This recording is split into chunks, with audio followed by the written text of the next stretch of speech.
The following has been brought to you by SJP World Media.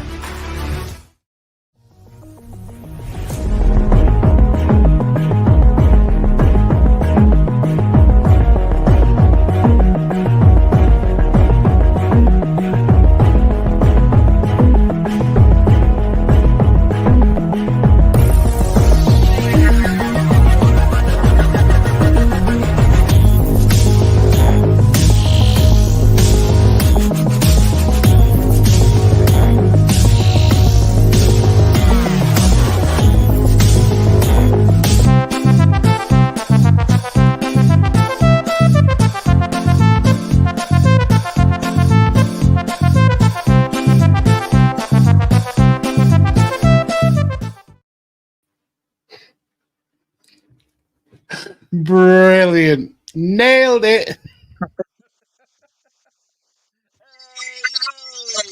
That intro video is a lot shorter than the other one, isn't it? It's about 50 seconds shorter. Yeah. Yeah, okay. I realised that because I was literally midway. Yeah, and the look of I don't know why I look so guilty. I'm in my own house, so I'm a grown up. I can do what I like. It's like when my parents you caught me smoking when I was a kid. It's that sort of vibe. At least it was only smoking they caught you doing. Right, this is it. This is it. They knew about everything else, though. Apparently, I wasn't as sly as I thought I was.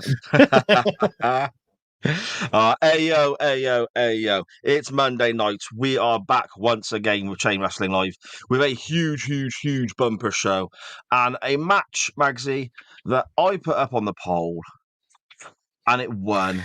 And I'm now incredibly happy about that. And also, it brings us ever so slightly closer in the overall polls to who's in the lead. Not that it matters, because it's just about having fun, isn't it? It is. Who's in the lead? Well, you prick. I genuinely didn't know. I don't keep track of it because I got so far ahead that I just gave up. Oh, yeah, okay. But with the power of WCW, I've pulled one back. Absolutely fantastic. I can't wait to talk to you about this match later on. It's going to be awesome. We have a glorious non-wrestling topic. Loads of responses, brilliant responses from various people. And also, Magsy, a longer response from someone who is normally very to the point. Wow. I've not read. If it's who I think it is, I'm excited for that because if we get more than one word, it's very, very interesting. I would say, I mean, spoiler alert, it's our friend Jimmy. I would say it's the first time it's almost a whole sentence. Wow. It's exciting times, Mags. It's exciting times. Remember where you are this episode, folks, because this is historical. Yes. It's the greatest night in the history of our great sport. That's it, mate. I remember where I am because I'll be here. Well, yeah. Well, you'd have to be. It. Well, yeah, otherwise it wouldn't work, would it? I don't know if anyone can see. Obviously, on the podcast audio version later in the week, the answer to that question is a big fat no. Of course you can't see. But I don't know if anyone here can see. Yes, Sharon in the chat saying that Pixie has got her mousey. My cat is going batshit crazy on the bed behind me. Sharon's bought her some new toys and she's wrestling with them, fighting with them, trying to kill them. I'm not sure. So if you hear noise behind me and a little bell jingling and so on, I apologise, but it's just the way it is. Can't be avoided because it seems that you know you get a house cat, Mags. You get cats that go outside, don't you? Then you get a house cat. Oh dear me! Just low-hanging fruit there. Lowers the tone. Badly played video games in the chat. I'm not even going to read that. I'm not. Nope. You know you get a house cat, Mags. You like cats that go outside, don't you? Yes. She's been here a couple of weeks now, and she's acclimatised to where we are and all this and so on. But I think that she's even more specific with where she wants to be. She's not just a house cat. It seems like she's an updoors cat. She's just got no interest for going downstairs at all. Her food gets brought up to her here. She's happy as anything. It's weird. I'm like, get out of the bedroom for a bit. Go do something. Maybe she thinks it's a cat hotel, and you're the cat porters, and you come up and turn the bed over for her, and you're delivering the food that she's ordered. The room service. Potentially. Look at the crazy sod. Fuck's sake. Anyway, we should probably, Mags, begin the show. Let's go for it. Good afternoon, good evening. Shut up. That's what everybody's thinking when you start the show. Can you hear a big meow in the middle of that then? Shut up. Yeah. It's the most interesting thing to come out of Gloucester since Fred West. Oh my God, I was literally about to say Fred West. They filmed Harry Potter here since Fred West. It's bad that you and I both go there. It is. I mean, it's the best thing to come out, the best and worst thing to come out of Gloucester, isn't it? It put Gloucester on the map. Well, okay. Shall we try again? Good afternoon, good evening, good morning, wherever and whenever you may be listening or watching from, you prick. This is Chain Wrestling Live, an SJP World Media production, episode 162.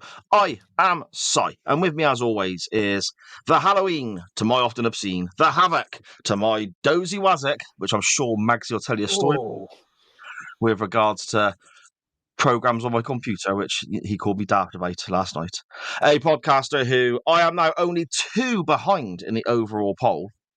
Lord Mags, how are you? I'm doing very well. I'm actually spiffing today. I'm in a jolly good mood. Why did you go, ooh, like you were disgusted? Was it me writing Havoc with Wazek? Yeah, that was terrible, wasn't it? That was one of why is it the terrible? worst. Because they usually rhyme of some sort of fashion. That one was bad. They both literally end in okay. Wazek, Havoc, you know. They don't rhyme though, do they? It's not just about the letters finishing. They sound the same, they rhyme. They don't. Anyway, let's get on to you being a pillock. So okay, I could have used pillock, couldn't I? That works as well. You could. No, you don't. Havoc and pillock both do not rhyme whatsoever. You actually outed yourself, so I don't know why you put pinning it on me, but you, out of no, there was nothing from me that like encouraged you to out yourself, but you messaged me out of the blue saying, I've just discovered that that I have a program on my computer that I could have been using for free that would have done video editing way quicker than the program that I'm using. So it's a problem. Stop living in the fucking 1980s with your 486 DX fucking no internet computer with Champ Manager 91 on. Come into the new time. There is use wireless stuff. Use Bluetooth. You can come into the future. I'm positive. But my laptop is a really tidy bit of kit. It's a really expensive, decent laptop Sharon got me. It's really, really good. But I reckon I probably use about 5% of what it can do. Yeah, it's just sat there bored shitless. That's all you use it for is Notepad and to stream this. That's it, mate. I don't even use it for that, do I? Let's be honest. That's my notes for the match later. Your laptop looks at your notes and thinks, "What a fucking knob this guy is." I've literally have that function built into me. Indeed. But I was using different programs to make the videos and all this sort of stuff. And I enjoy all that sort of stuff. I really do. I have fun when I'm making those things. But sometimes to get it right, it can take hours and hours and hours. This laptop, it turns out, I don't know what I did. I clicked on something when I was halfway through doing something else, and this thing just popped up. And I was like, what is that? Where's that come from? And I thought, it was like an internet ad, or one of these you need like security on your computer, refresh this and all that bollocks, right? And I was looking at it, I was like, hang on, this is something to do with editing music or something. What's this then? So I had a little play around on it, and it's the bee's knees, isn't it? What's it called, Magsy? Clip something. So for everyone who else has got a Windows computer and isn't from the days of Methuselah, it's Clipchamp, the free program built into every version of Windows. And he's only just discovered it. He's this person is like in his mid-40s, folks. Whoa. I'm 43. So I'm just below. It's not. I place mid as, you think there's 10 numbers in a decade. Mid is like 44, 45, 46. I'm before that. I'm early 40s. Okay, you are very rapidly approaching your mid-40s. Rapidly approaching it. And he doesn't know about Microsoft Clipchamp. The guy, how he makes it to this show every week without tripping over his own shoelaces is beyond me. To be honest, I was very close to being late today because when I was wiring this up, because my laptop stays downstairs, that's why I do a lot of my editing and so on. So when I bring it upstairs, I've got to plug the mic and all that all set up. I just pop it in place and plug it in. But one of the wires wouldn't reach, and I was really getting my hair off. And I was like, "What?" Because it's in the same place every week, and I couldn't understand what was going on. It turns out somehow down here, if I get it, trapped underneath my desk that was stopping the wire moving. What was this? A tennis ball. Yeah, I've got no idea where this is from. I don't know why it was under my desk, but for some reason it stopped me plugging my mains charger into my laptop. I was having a conversation with a very good friend of ours recently, and we spoke about you and how much grief I give you on this show. And I made a concerted effort to be really nice to you this week, like not abuse you, not ridicule you, and you give such low-hanging fruit. I have to do it. It's just in me to mock your idiocy. So apologies, but you drive me to this. You absolutely. So it's your fault. I give you grief for being so. You said then. Daft. I've tried really hard this week. We're 11 minutes in. It's exactly. not like That's the point I'm making. I tried, and within 11 minutes, you've done something so remotely stupid that I have to mock you for it. Yeah. Okay. Fair enough, mate. But if I was good at this, it'd be less entertaining, wouldn't it? I'd do it for the people. And the show would be shorter. We'd be in and out in 45 minutes like the plan was meant to be very bad. Speaking of the people, the CWF, our chain wrestling family, as they so named themselves. Who's in the chat, Magsy? Let's have a look. And firstly, the most intelligent Powell in Gloucester. Sharon, she says, it's Monday night. You know what that means.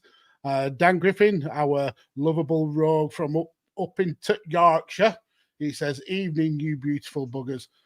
Badly played video games. I'm assuming this is Matt Lewis. The guy has more channels and podcast context than anyone could shake a stick at. He makes me actually look lazy when it comes to podcasting. He says he thinks he's found a literal guilty pleasure. Dan says, I thought Si had one of those party blower things that you unfurl when you blow into him. That'd be good, wouldn't it? Like when people quit smoking, they use lollipops sometimes. If I had one of those instead, that'd be so irritating, wouldn't it? Just sat there every now and again going, you would be the kind of person to have one of the whistle lollipops. So you can just whistle all the time. Steve-O in the chat, Defco says, hello, sir. How are you? And Dan Griffin says, General Kenobi. Is that a Star Trek reference, I think? No, isn't Kenobi? I know it's Star Wars. That's Star Wars, isn't it? He's the guy in the dressing game. Yeah. Oh dear. Sharon saying that Pixie, that I'm assuming that's the official name for your new cat now. That's the name that it came with. So, and it's a year old, so it seems harsh to change it. I don't really like the name, to be honest. I call it Pix for short, but Pixie I don't like too much. So. Oh well. Does she answer to Pix? Doesn't really answer to anything, to be fair. It's a cat. No, but does she acknowledge it when you say Pix? Yeah. Okay. Yeah. I mean, if I walk in the room and say hello, Pix, she meows back at me, like. So yeah. It'd be brilliant if she just bit you then. That'd be absolutely amazing. Fuck you calling me Pix, you prick. It's Pixie. Benny Max in the chat, he says, how goes it all? How are you, sir? Hope you're doing well. I'm not repeating that one. Badly played video games. Wash your dirty mouth out with soap and water, making horrific jokes like that. It's not the Attitude Era. We don't play that shit anymore around here. Sharon says, for your information, Guilty Pleasure is the name of the band in my book. So I wouldn't know because he's never read it. So how do you that? Dan Griffin says, welcome to the Pixie and Big Bob show. The two most interesting things about this show. That's the reason we get the views. Big Bob and now the cat. He looks a bit slumped today, doesn't he, Big Bob? He looks like he's fallen over. He's just had enough. He's just had enough of our bullshit. Then he says, you can't call it low-hanging fruit. I mean, you can, but you shouldn't call out low-hanging fruit. Dan Griffin, the Powell Pussy Butlers, brilliant. Badly Played Video Game says, Dr. Foster surely put Gloucester on the map. He's the guy who could eat. Dr. Foster, he went to Gloucester, didn't he? Yeah. To be honest, I think that it wasn't actually Gloucester. I think that's incorrect. I think there was somewhere else he went, but that was just nearby. I'd have to look it up, but there was something with that rhyme that wasn't. Yeah, Colchester. Probably, if he went to Stroud, he probably married his sister or something. Then Matt says, never blame the Lord, bend thy knee. I mean, I know how rickety size joints are getting. If he bends the knee, don't get back up for about 3 or 4 days. No, so I'll let him off that. Benny says, it might be a great laptop, sir, but you don't know how to use it. Exactly. There is no point spending hundreds and thousands of pounds for SAR when something that he can find on a tip would do the jobs that he can do. It's fast, though, I'll tell you that. And the first time I noticed it, you know, the Levelator program that you told me about when I very first started podcasting, actually 4 years ago. Yeah. And you literally just drop the file onto the app and it levels all the audio for you, yeah? Brilliant bit of kit. Yeah. On my old laptop, I used to drop it on the app, walk away, make a cup of tea. Come back and it's still going to be halfway through. And the joke always was with Sharon that this one, you drop it, it's done. It's fantastic. Yeah, it is. Once you get a decent processor, it's like shit off a shovel. Then Matt says something that I can never, ever agree with. He says Apple for the win. No, I will never, whilst I am breathing, own an Apple product. I hate it. I've got an iPhone now, but we know the story behind that, don't we? Benny says, have you discovered Windows Media Player yet, sir? Yeah, of course I have. Cheeky fuck. You're talking to someone who probably uses Media Player Classic just so it looks like his old Windows 3.1 computer.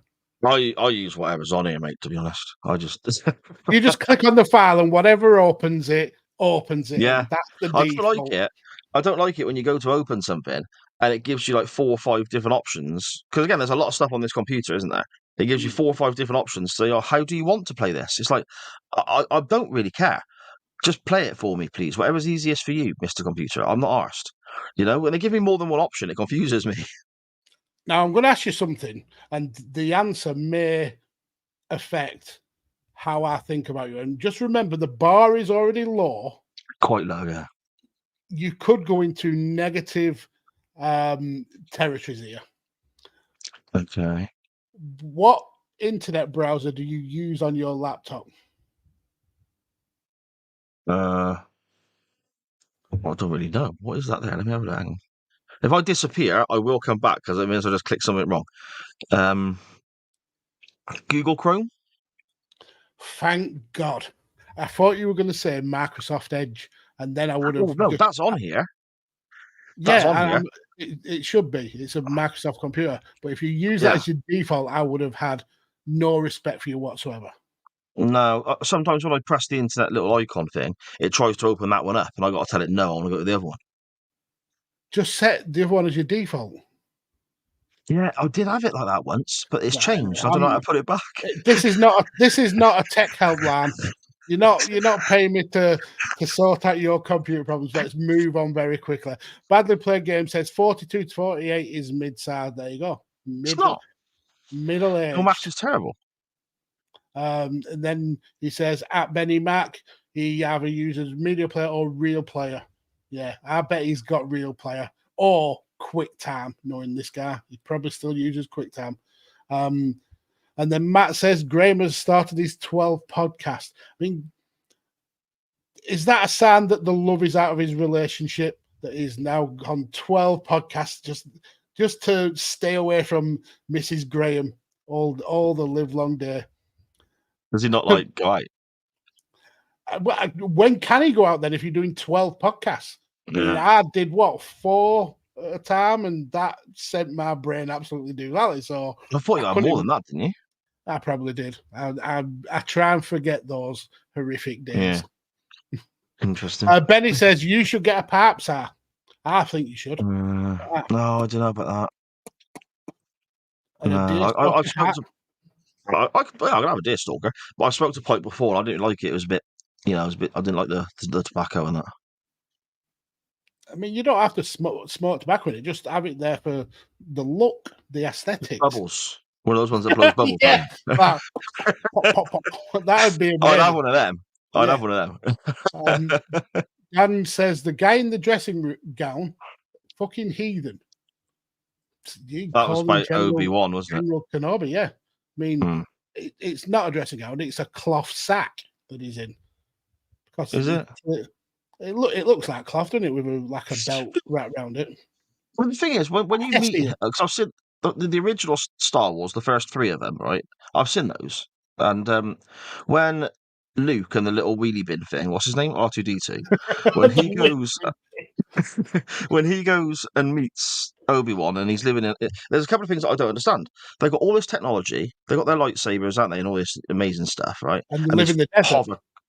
And he lives in a cave, in what looks like it could be like his nan's old rug or some old carpets with a hood cut into it or something. Why doesn't he get himself a nice jacket? Because they go to that bar later on, and not everyone's dressed like a scruffy cunt like him, are they? And he's got that old, so he could easily, even if he was skint and homeless, he could. I am now living here and just move into that a massive apartment. He could go to like Space Primark or whatever and just go, "These are the jeans I'm looking for," and then they just let him have them. You know, you will give me a discount on these Nike trainers. Yeah, so fuck Ben Kenobi, the pillock. Yeah, scruffy bastard. Sharon says, "Why did Sa say Star Wars so weird?" I mean, you're asking the question there, Sharon, when you could have easily just cut out the majority of those words and just said, "Why is Sa so weird?" Did I say Star Wars weird? How do I say Star Wars? Star Wars. Star Wars. Star Wars. That doesn't sound weird. Sounds relatively normal to me. Yeah. Matt says the Force is not with this one. It's never been with this one. And Dan gives an answer to Sharon. It's because you're a bit too Gloucester. Okay. Yeah. You have put the cat amongst the pigeons here. Pixie has definitely gone to attack. A dressing gown, a fucking dressing gown. Sir, how dare you? It's not a dressing gown now. It's an old potato sack that he found and cut holes out of. Obi-Wan Kenobi is a scruffy twat who didn't use his powers to his own advantages. He got exactly what he deserved. Obi-Wan Kenobi is, I bet he stomps, before he got killed, I bet he stomped around that desert in Crocs. Yeah. Right, I mean, whoa, Crocs are cool. Crocs are... we're not getting into this again. Matt says, Mrs. Slocum can do it. Is that what strokes her pussy? That's Mrs. Slocum, isn't it? Yeah. Old reference there, Matt. Cheers. Benny then says you could spend $5,000 on a laptop for Sat and he would only play Minesweeper. I bet he don't even play Minesweeper on his laptop. He plays Free Cell. I've got the games on this one. No, there will be. There will be. Not games that you've installed. Yeah. Oh, okay. Jesus wept. Steve or save us with his comment. Bit of trivia. When you get to the non-wrestling topic and the mention of the girlfriend and her dog, she was called Pixie. Oh, small world. Interesting. Okay. Matt says you only use Chrome because StreamYard doesn't work on Safari or Edge. I've never tried it on Edge. I've tried it on Firefox and it plays up a little bit, but yeah, I stick to Chrome for that.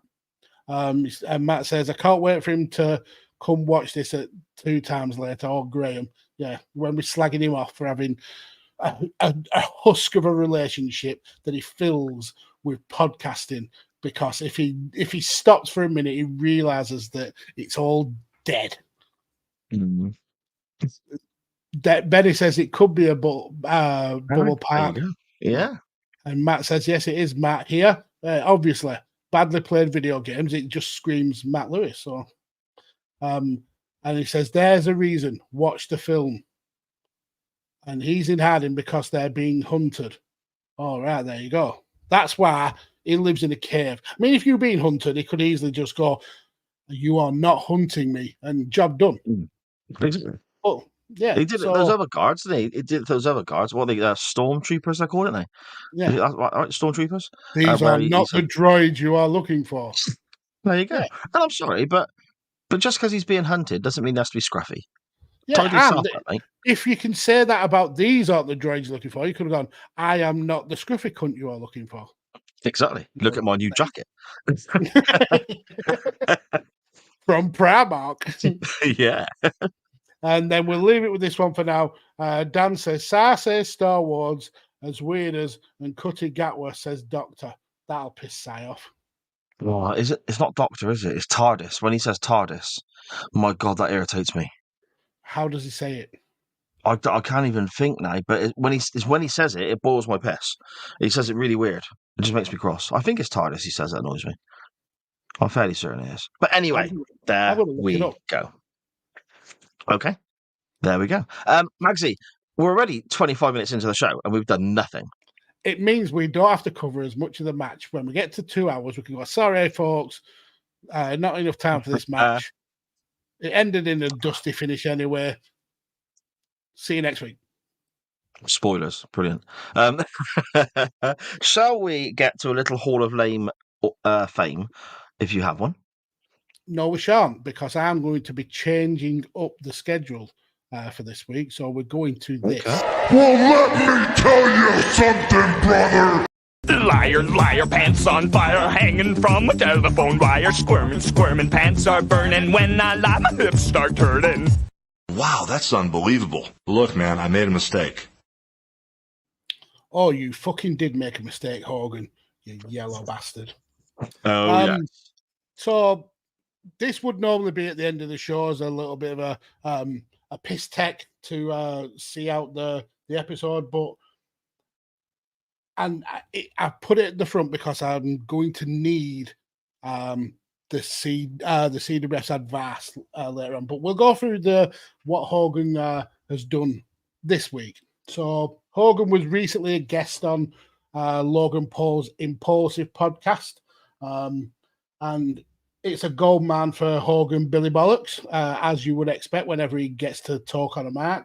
And he talks about how it would be in Triple H's best interest to make Logan Paul WWE's top title holder. He says that he thinks that Triple H is smart enough to make that decision. And his quote was, "You should not be any type of champion," talking to Logan, "except the world champion at this point. You need to make that quick transition. And if they're smart and Triple H is smart, that transition needs to be made this year.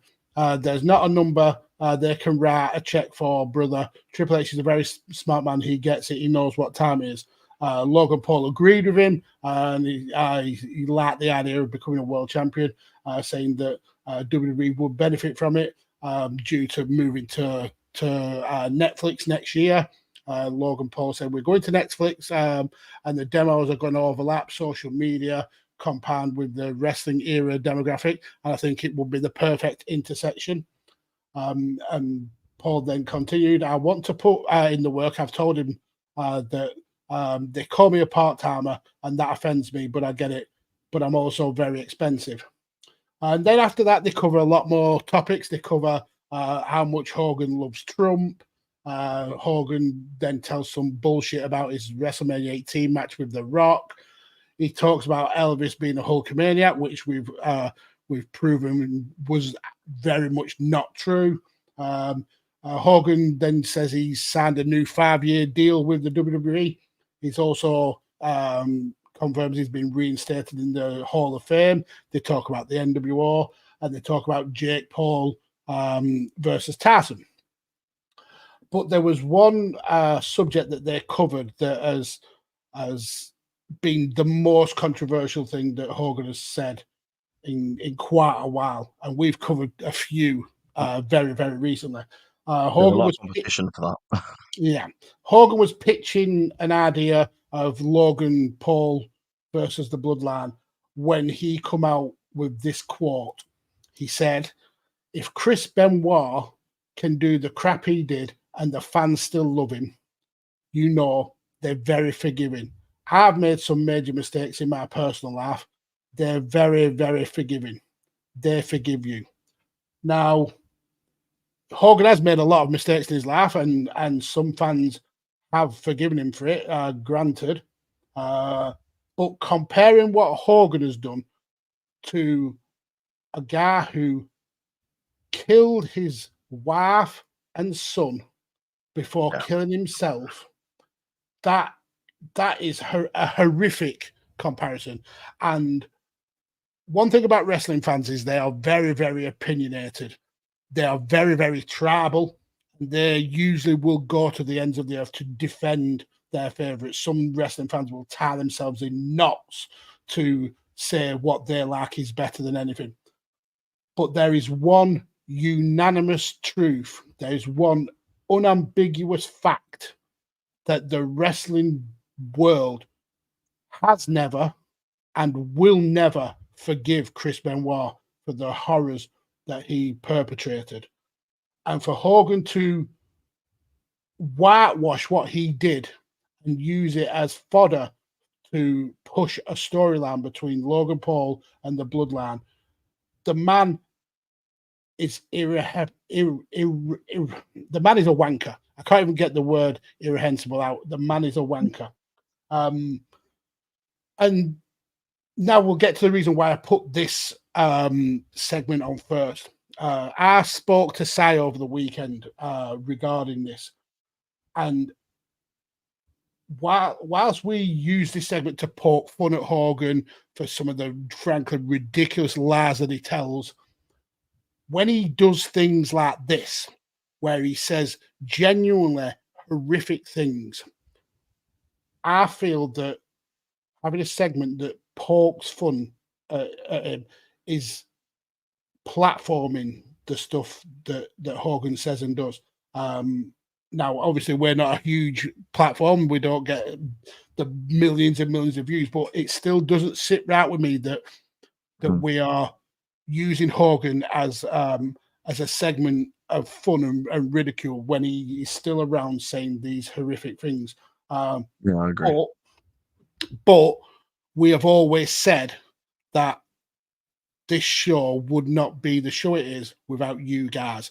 And we can't say that this is your show and then make choices and decisions without your input. So during the show, in the chat or however you want to send a message to us, let us know if you think we should keep poking fun at Hogan and his lies, or whether this segment should go to the depths of hell that Hogan is clearly going to go to afterwards. So this week, it's Hogan has been an absolute knobhead comparing Chris Benoit and the horrific stuff that he did to just being it just doesn't. It just, I can't find the words to say how disgusting this is of Hogan. But I want you guys to choose whether we keep taking the piss out of him or whether we can this segment. So yeah, that's Hogan is a Billy bullshitter for this week. Of course. I mean, I totally agree with everything you said, Magsy, and I agree with why this question has come up, why the thought process is, should it carry on, should it not, etc. The idea of giving the guy any form of platform or recognition is difficult. Because he's such an asshole. It seems that every time it dies down a bit, he does something else to make himself sound stupid and says horrific things. The issue here is obviously that segment, if it does go away, we will think of something else because we're fucking creative bastards. Yeah. So there will be something to replace it at some stage. It's not that goes away and that's that. It's, it is just what do you want to do, as Magsy so well, worded it just then, yeah. Okay. Anyway, let's get on with the show now. We've given him enough platforming for 1 week. That's it. And now it's up to you. So what are we doing now then? Are we going to Hall of Lame fame, or are we doing something else? Because this has thrown me all off now. I don't know what I'm doing. That's it. We're back to the regularly scheduled program now, and it's time for Okay. Hall of Fame. Have you got a Hall of Fame this week, or is it a Hall of Lame? Mine's a Hall of Lame. Okay, well, we'll do mine first, as is per usual.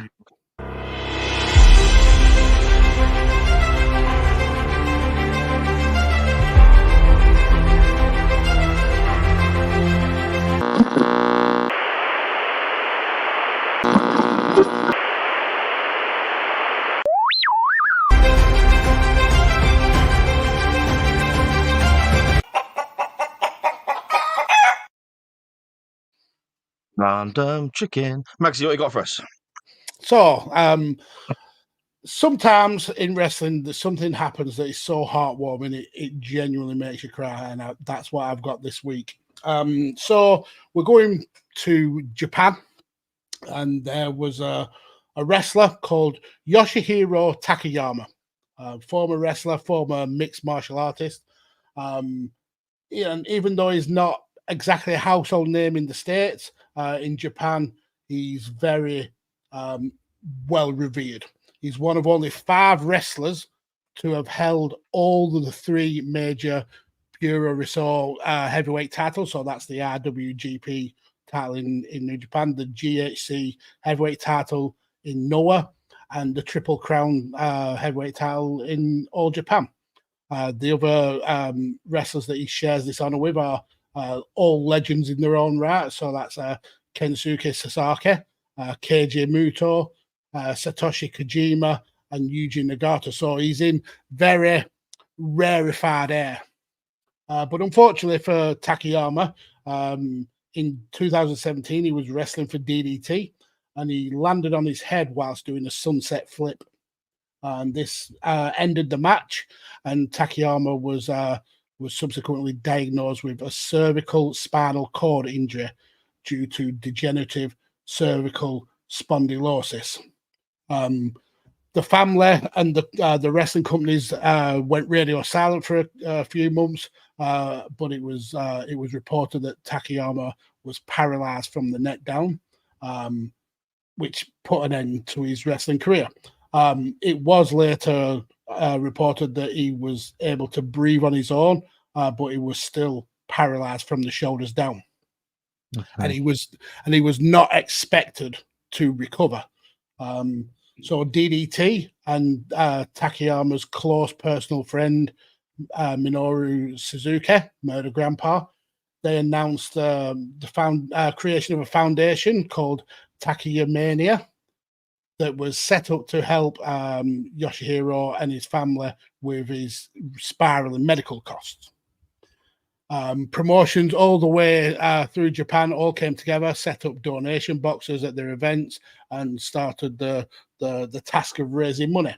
And in August of 2018, the foundation held its first ever event called Takayamania Empire, with a plethora of Takayama's former partners, former opponents, and lots of his friends, and lots of rising talent in Japan competing to raise funds for the foundation. They followed this up in 2019 with a second show, Takayama Empire 2. But unfortunately, COVID started to set the world on fire, and they had to delay the third show indefinitely. But that was until this past week when Takayamania Empire 3 was held in the famous Kurikan Hall. And on the card was the likes of Miko Satomura, Hideki Suzuki, and Nomichi Marufuji. The card absolutely stacked. And the main event was a singles match between Murder Grandpa and Katsuyori Shibata. This match went around 30 minutes before Shibata picked up the win with his PK. But then the biggest surprise of the whole event happened when we got the first appearance of Yoshihiro Takayama since his career-ending injury. Obviously, wheelchair-bound. He was helped to the ring by the whole crew. You literally see him scrambling around, stripping the ropes from the ring so they could have easy access to help Takayama into the ring. They They all lifted him up in his wheelchair onto the canvas. He was hugged by Minoru, and it was actually revealed that he'd started to regain some motor skills. He had some movement in his fingers and in his lower leg. And then you get panning shots of all the crew and the wrestlers, all visibly emotional. That everybody's just crying buckets of tears. They pause for photos, as is traditional in Japan. And then, in typical style, and only one person could do this, he was challenged to a match right there and then by Murder Grandpa himself, Minoru Suzuki. The ring cleared. Well, the crew actually help Takayama to the corner, turn his wheelchair to face the center of the ring, and Minoru Suzuki goes to the other corner. The bell rings, and Minoru Suzuki starts screaming at Takayama to get up and hit him. And you see a shot of Takayama craning his neck, willing himself to move. And after a minute or so, Suzuki gets hold of a mark and says, "This match is postponed until Takayama can get out of his chair and fight him." They both then share a heartwarming moment, and both are openly weeping, just the emotion taking over everyone. And then Minoru holds the mark for Yoshihiro Takayama to address the crowd, and he thanks them all for attending, and then ends the show with his catchphrase, which was "No fear." So, in a world of wrestling where we hate just as much as we love things, this genuinely brought a tear to my eye. Just when people are in the weeds, wrestling comes together and does something magical. So yeah, my entry for Hall of Fame this week is Minoru Suzuki and all of the crew and talent behind Takayamania, raising money for one of their fallen comrades. What a fantastic story! I was unaware of all of that, Magsy. I hadn't seen or heard of any of that. So that's glorious, isn't it? That's when pro wrestling is. It is a wonderful. It's when it's the best. Thing. Yeah, it's when it's the absolute best. Yeah, what a story! That is superb.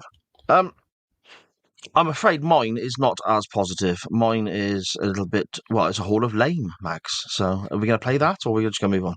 I was just getting the chat comments back up. So let's give you your flowers. The Hall of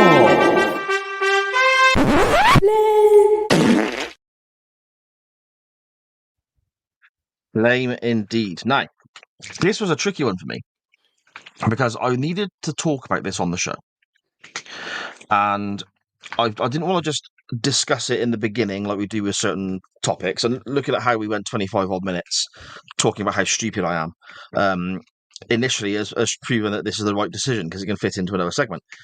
But it was which way I went with it, because it could have been a pinball dick, but at the same time, there's so many people involved. I didn't want to just, you couldn't name 20 people, whatever. Do you know what I mean? It's also something that does make me cringe and make me think this is shocking. This is just awful shite, and it is lame, and I do really dislike a great deal of it. So basically, it has entered into the Chain Wrestling Hall of Lame now. But I think it's the most recent topic that we've put forward into the Hall of Lame ever, because it happened literally this weekend. Now, did anyone buy or watch the AEW pay-per-view this past weekend? Yes. Now, Magsy, there was a lot there to entertain us, wasn't there? There was some wonderful stuff. I mean, we didn't cover it in the beginning. I will say there's some stuff I really enjoyed.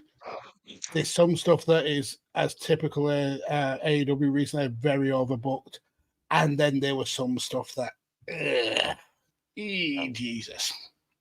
Exactly. Now, I'm talking about this now from the viewpoint of somebody who absolutely loved AEW when it started. I want, well, at the time, really wanted a real, genuine alternative to the WWE that was on a big, broad scale, which AEW could quite easily have become and could still become, obviously. But I think there's ways of doing it, and I think the only way you can go to a level to not challenge WWE, because that's never going to happen. You're not going to be another WWE. You have to be an alternative, but you can be an alternative and be on a big, broad international scale, massive arenas, etc., etc. To do that, you can't pigeonhole yourself, in my opinion. To do that, you can't be playing to a niche market, which AEW has done more and more in recent weeks, months, and potentially, I'd say, a year and a half, maybe, Mags, something along those lines, potentially. And this show in particular, there was certain things on it that I've got a massive issue with. Let's talk, first of all, about the Daniel Bryan Jack Perry match. Now, I'm not a fan of Jack Perry for various reasons, but he impressed me here. He did okay. He did all right in that situation. He played his role well as the bad guy. Obviously, Bryan Danielson is one of the greatest wrestlers in the world, so he's going to have a decent match no matter what happens. First of all, there was the issue with the pinfall, and the referee had to knock Jack Perry's leg. But that's just amateur hour. That mistakes happen. Okay, it looked like shit, but whatever. After the match, we had some great moments where it looked like Bryan Danielson, was going to get done over by the Bucks and so on. And then off camera, and I criticise AEW a great deal for their production and missing certain things and cameras being in the wrong place and so on. The moment where Moxley appears to the viewer at home, almost out of nowhere, was wonderfully filmed. That was a brilliant piece of television put together there. And then you see the other members of the BCC coming out the crowd alongside him. Fantastic. Cinema. Really well done. The turn on Daniel Bryan, again, Bryan Danielson. I'm going to keep saying Daniel Bryan. Sorry, I apologise. But the turn on Bryan, I'll just call him Bryan. Again, well done. It was excellent. My daughter legit sat there, made a funny noise, mouth wide open, couldn't believe what was going on because she adores Moxley and so on. And that furthers a wrestling story. We've now got what's going to happen next, which is the biggest thing you can do in pro wrestling. What's going to happen next? They being Moxley, get a plastic bag out. And for those who have not seen it, I mean, it's not the most graphic thing we'll ever see on a wrestling show, but it's the act they're performing. He's suffocating his future opponent or ex-friend or whatever with a plastic bag. Now, this was done back in '89. Terry Funk did this to Ric Flair way back when. To my knowledge, in mainstream wrestling, it hasn't been done since. And I think there's a reason for that. We all need to bear in mind, we're all grumpy old men shouting at clouds when it comes to pro wrestling at times. But that's exactly well, we're older men. So for a company to grow, including WWE, it needs to capture younger fans. Now, I'm a father of 4. I'm a grandfather. Magsy, you have kids and grandkids as well. Obviously, the kids get to a certain age. It's not the same. But AEW has aspects of it that attract children to watch the show. There's children in the crowd. Yeah. There's no, don't try this at home, kids, for simple pile drivers and body slams on AEW programming. Never mind trying to suffocate someone with a carrier bag, a plastic bag over. And again, visually on screen, it was dramatic. It hit home. It really made the emphasis that they were trying to make. I assume they were trying to make. They probably achieved. However, I don't think it was necessary, and I think it's a pretty disgusting tactic to try and further a feud. You don't need to do that. The turn was enough.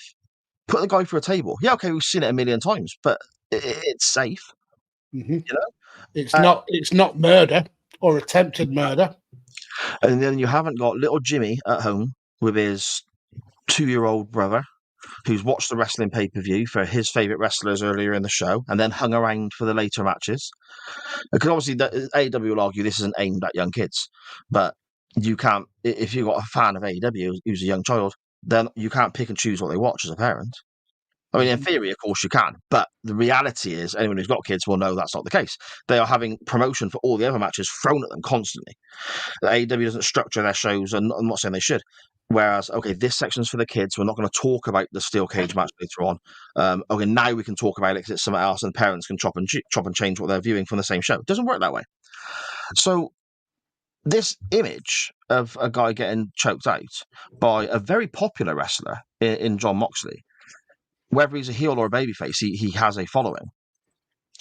To me, I look at it and think, what about little Timmy getting suffocated at home by his big brother, who knows no better because his hero has seen him do that? It was an unnecessary, and I will call it what it is. It's just simply a promotional tactic. It's not being hardcore. It's not being, oh, we're super this, super that, whatever. It's just a promotional tactic to sell tickets to your next event, your next feud, your next pay-per-view, etc. Because as we always come back to, it's a two-word thing. It's called the wrestling business. And the most important part of that is the business aspect. So everything should be geared to make money. That's point one, Max. Point two is the main event. Exactly the same mindset. Why the fuck are we sticking needles in people's mouths? Why the fuck are we taking unprotected chair shots? I've seen somebody on Twitter today go, oh, you can easily see from this camera angle that the chair was cleverly gimmicked and this, that, the other. It's irrelevant. It's irrelevant. What have we learnt? Nothing from Nowinski doing his research into the issue of concussions. Have we learnt nothing from Chris Benoit? Have we learnt nothing from this? And again, here I look at the Moxley Daniel Bryan thing and think that could influence young children, and because I would hope people in the business would be more sensible. I mean, when it happened back in the 80s, we didn't see a load of it being done elsewhere, to my knowledge. So hopefully that will be the similar mindset. But with this, in the ring, two guys main eventing a pay-per-view for the second biggest company in the United States, and potentially second biggest company in the world, I suppose. But taking that sort of chair shot, is that what we want to do now? Because we have all the young lads in the indies going, well, I like the Bucks, I like Kenny Omega, I like Swerve Strickland, Hangman's a legend, look what they did, I'm going to do that on my show now. Is that what we're trying to teach the young wrestling fans coming into this, and young wrestlers coming into this? It's unnecessary bullshit. Absolutely unnecessary bullshit. If they removed the needle and the chair shot, and I don't know, hit him with a certain move, or did something a bit more safe for the business, shall we say, going forward, it wouldn't have took away from the feud. The feud's been fantastic. It wouldn't have took away from the rest of the match. The match was fantastic. I think it's attention seeking. I think it's very irresponsible, and I just think it's drama for drama's sake, because I don't see that's going to make them any more money. It's WCW booking, and yes. It's an easy attack for on AEW to say, oh, it's WCW, but this is genuinely the kind of booking that WCW would do just to score very short-term ratings. You take away the needle, you take away the suffocation. They add nothing to the match apart from getting the negative comments that they've got on social media since. And with regards to the chair shot, when someone as tenured in wrestling as Ricky Morton tweets out, stop with fucking chair shots to the head, take that as gospel that you should stop with fucking chair shots to the head. Gimmicked or not, you are hitting people in the head when we've had history of wrestlers dying early and getting their brains scrambled and injuries like Takayama, where the head, which is very closely connected to the fucking neck and spine, stopped hitting people with chair shots to the head. And I've seen a couple of comments online about, oh, well, people ask for the Attitude Era back, but when it comes back, you complain like this. This is not the attitude. This is not the parts of the Attitude Era that people want coming back. They want more adult storylines. They want the excitement and the must-watch TV of the Attitude Era. What we better tune in next week to see what's happening next. What we don't want is attempted murder, hints of drug use and addiction, and people's brains being scrambled with metal chairs. That's not the part of the Attitude Era that people want. Stop doing this bullshit. AEW is becoming more carny than a TV show with the fan base that it's got should ever be. Yeah, exactly. And I'll double down on the fan base as well. The territorial side to wrestling online. There's people that have that ridiculous allegiance to certain companies. I loved AEW when it first started. I haven't watched WWE for a long time. I'm now going back and watching more WWE than I am AEW. I just want to watch pro wrestling and be entertained. I don't want to see attempted murder, like Maxie said. I don't want to see something that I think I would not be comfortable if that was replayed in, say, 2 years' time, and my granddaughter's on my lap. I would not be comfortable with her seeing that. I don't want to have to turn around to her and say, no, sorry, you can't watch this on a company the size of AW. If it's a niche little indie on their own streaming service and you know what you're buying, that's a bit different. You're still fucking idiots for doing the chair shot, but it's a bit different. AW is trying to place itself, and openly wants to place itself, as the biggest alternative to WWE. They want to be that WCW from the past. And the only way they're doing it, Mags, is like you said, is matching the booking from 99, 2000, and all that shit. But anyway, like I said, the fan base, AEW fans online defending what they did. They're either inbred, mouth-breathing pieces of shit who have no idea, or they're so inexperienced in what pro wrestling really is that they believe their own drivel they're spouting to defend this company. There's nothing wrong with liking something but being able to criticize it. There's nothing wrong with that at all. This is what this show is. This is what this show is. We spend hours every Monday criticizing wrestling, but we criticize because we love. And we certainly don't twat each other in the heads with metal chairs. Exactly. Indeed. And also real glass, well, they wanted to use that, didn't they, etc., etc. I mean, it's almost like, whisper it quietly because it causes a riot, CM Punk was fucking right, isn't it? Magsy, let's move on, shall we? Do you want to scan through the chat? We shall. Let's go all the way back. First of all, quickly, sorry, Mags. Sorry, before you do, because you'll obviously be reading these out, so that gives me an option to. I'm feeling a bit peckish, so I thought I might just dive into one of these. Oh, it looks like you've already opened them and tested them. I haven't, mate. I wanted to wait until the show started to try my first one. That's Sharon's doing. We're not going to the chat. I want to experience this live. Okay. Now, for those who, sorry about the wrestling on the microphone, I do apologise. Very unprofessional. Well, they're an odd colour, aren't they? For somebody who, for anyone who missed the show last week, we went into a little bit of a discussion about how fucking dumb I am again, which seems to be a reoccurring theme at the moment. Because I thought Biscoff flavoured stuff was coffee flavoured. And I hate coffee. So I have never in my life, in my 43 years, tried anything Biscoff flavoured. And everyone in the chat, and especially Magsy and my wife, were flabbergasted about this, called me an idiot, and said that I need to try these. So there we go. That's what these are. They're an odd colour, Mags, aren't they? Look at that. Do you want to know why? Because it's caramelized sugar. Okay. I got a cup of tea here as well, made by my beautiful wife. Don't dip yet. Taste the biscuit first.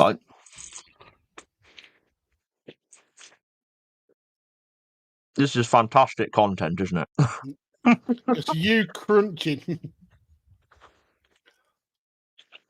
I'll tell you what, that's all right, that. So for 43 of the King's years, you've actively avoided that. Do you know who you are now? Do you know who you are now? You're literally Peter Kay when he does the whole garlic bread. Oh, you do garlic bread. That's you now. Biscoff. Oh no, that's none of that foreign muck. It's quite nice. I like that a lot. we've converted in people. Anyway, let's get into the chat. So Dan Griffin confirms it's where he goes. TARDIS. Is that what you dislike about Ncuti Gatwa? There's a lot I dislike about Ncuti Gatwa as the Doctor. For example, stop crying. I'm there calling it Ncuti. Stop crying every 6 minutes every episode. Fuck me. The guy must be so dehydrated when he's filmed a season because all the fluids in his body just come out of his eyes every episode. He's just a passionate guy. You can't fault him for that. Anyway, Matt says this is going to be rough, so strap in. And Benny says, I'm going to have another one. Glad to see you guys back. Have to go and do laughings. Well, we hope you're back soon, Benny, and thanks for joining us. Dan Griffin says, if you give me the ultimatum of listening to Hogan and Logan or lose a bollock, you could call me One Ball Billy. Matt says, hey, Mags, wanker is too good. Sharon spells out something that you can only say when you cover your mouth. Cunt. And then Dan says, I think Hogan should actually be a bigger insult than the word cunt. Yeah, agreed. He then says, I think this may be the tipping point where we just starve Hogan of the attention and let him fade into irrelevance. So that looks like one vote for Hogan being a liar, being cut. Sharon says, however fun it's been, the orange bell end doesn't deserve any more from us. I agree. Matt then says he agrees with Sharon and Dan. Triple H, apologies, Hunter. HH, which also stands for something very, very anti-Semitic, says he doesn't deserve any airtime. Dan says he bloody loves that story about Takayama and Suzuki. Yeah, I read the story maybe like Tuesday, something like that, and it genuinely made me well up. So I actually seeked out the show. Is the cat destroying your bed again? Yeah. I seeked out the show, and there wasn't one with any English commentary, but I watched the show, and it's Japanese wrestling is one of those things that you don't need to know what the commentator's saying to get into it, and it's just such a brilliant show. I implore everyone to seek it out. It's amazing wrestling, and then just a heartwarming story. Then Glenn Abbott, hello sir, how are you? He says amazing story, Mags and Hogan.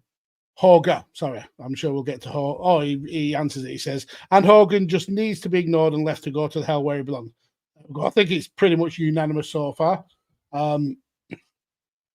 Then Graham in the chat, eek. I mean, he's going to be listening at times too, and we collectively have slated you, Graham. I'll just Whoa. This is a chain wrestling thing. I've got Donald Trump style immunity. Things that I say on chain wrestling is the fault of chain wrestling, not of me. He says, just drop by Wonder off at the golf. I'm assuming he means disc golf, which isn't really golf. That's a slur on the actual skill game of golf. So he's heading back to the start. Graham to listen anymore. Is that what it is? You're trying to just push him away. Graham knows I am a Sarky Northerner, and I mock and I attack because I love, basically. But he says, it's shocked to see you have only just finished the Hall of Love. It's because we just chatted about Sabi in an absolute clown shoes for 25 minutes. It's Sam's fault. Matt is suddenly in his box because he realizes that Graham's here and he's going to be in trouble. Dan says, wrestling can absolutely have an effect on kids. I remember watching the Attitude Era as a kid and nearly killing my brother by hanging him from a cell after seeing it on wrestling. Jesus Christ, Dan. You're easily influenced, sir. Jesus wept. But then he follows that up by saying, not being facetious for a second, you're either family friendly or you're not. Can't have deathmatch shit on a family show. Yeah, I agree. And I think that's where AEW may be struggling with the ratings, because they're trying to be all things to all fans, and there's only really WWE that has been able to pull that off in the hundreds of years of wrestling. So Graham says, I have not started 12 podcasts, and with the greatest respect, Matt can go fuck himself. Brilliant. Dan says, Mags said attempted murder, and the cat looked at the camera like she'd been found out. That cat will murder Sa in his sleep. I guarantee it. I guarantee it. She's going mental. And then Sharon says she does often lie on my face. Maybe the cat thinks it's a human and is trying to replace Sharon. Ah, interesting. The cat, Matt says, the cat is the official barometer of my language. Jesus Christ, if I can upset a cat with my language, then something's gone very wrong. And then Matt says, all hail CM Punk. Fuck CM Punk. Sharon admitting that she stole some of your Biscoff. They'll be going into Sa's private cupboard very soon. His private stash. I haven't got a private cupboard, mate. I've got to carry a bag of treats that I hide somewhere down the side of the bed, though. I can just imagine you just scoffing your face with bubbly chocolate in the middle of the night so no one else gets to eat any. And then when you wake up and Sharon goes, oh, what do you want for your breakfast? You're like, I'm all right, love. I'll just have a cup of tea. Pretty much. Matt says, to be fair, I can see from the wording why you'd be confused if you didn't know what it was. What was? What are you talking about? And he then says, if you want more food-based eat-alongs, join the volley. Professional as always. Definitely join the volley at half. He was talking about, he was saying he could understand if I didn't know what it was, how I was confused with the name Biscoff. Okay. I mean, even if you thought that, you could have tried them in however many years that they've been available just to confirm whether it's coffee. Well, no, because if it's something I don't like in my head, I'm not going to try it, am I? I'm not going to. And then another way you could have approached it was, Sharon, what do they taste like? Do they taste like coffee? I think, do they taste like? And she goes, do they taste like coffee? Say, you fucking tool. There's no coffee in them. They're delicious.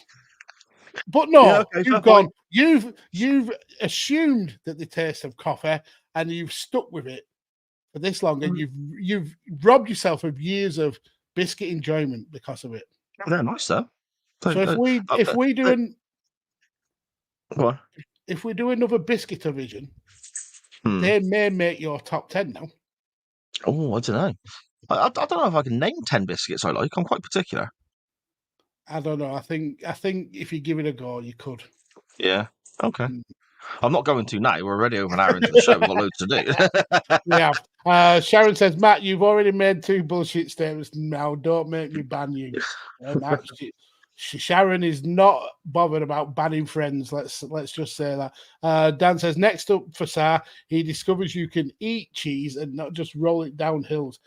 I predict Sa has never rolled a cheese down a hill, and he already knows that you can eat it. Yeah, I eat lots of cheese. Think how many toasters I consume. Exactly. And waffle surprise, whatever it's called. Oh, no, that's Charlie's. That is cheesy woogles. Yeah. Cheesy woogles, that's it. That's it, mate. Connor rocks up very late. You have missed one of probably the best hours of chain wrestling that we've ever put on. So you definitely need to go back to the audio version and listen along, or watch this on a replay afterwards. But it's nice to see you here, sir. Matt says, Sharon, I'm just trying to be fair, maybe too kind. And then Matt says, no, Mason actually plays actual golf. So I've got more respect for Mason now. He's easily the most respected person in that household now, if he plays actual golf and not frisbee. And Sharon says, when he says treats, he means cat treats. Have you got a bag of cat treats at the side of your bed as well? I haven't. No, I haven't. But when we were in the old bedroom, and next door's cat used to come and stay with me, I did have some cat treats for him upstairs with me. You wonder why cats come and flock to you. Matt says the cat's gone. I don't think the cat's gone. I think the cat's hidden. And you down there. There you go. She's ready to attack. And then he says this, which is a bit pathetic for Matt. And I think it might be because he wasn't on the episode. But he says, fuck Biscuit Division. Well, no, don't. Biscuit Division was a quality show. Anyway, that's the chat all caught up with. Glorious. Thank you so much, everybody, as always. Maxie, we really need to crack on, don't we? Because look at the time already. What the hell has happened? 2 minutes for the match, 45 minutes for non-wrestling topic. We're good. Okay. Well, let's go to the non-wrestling topic then, shall we? We shall.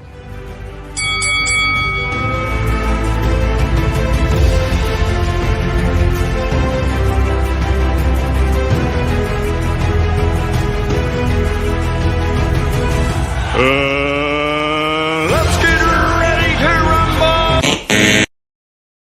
Non-wrestling topic time.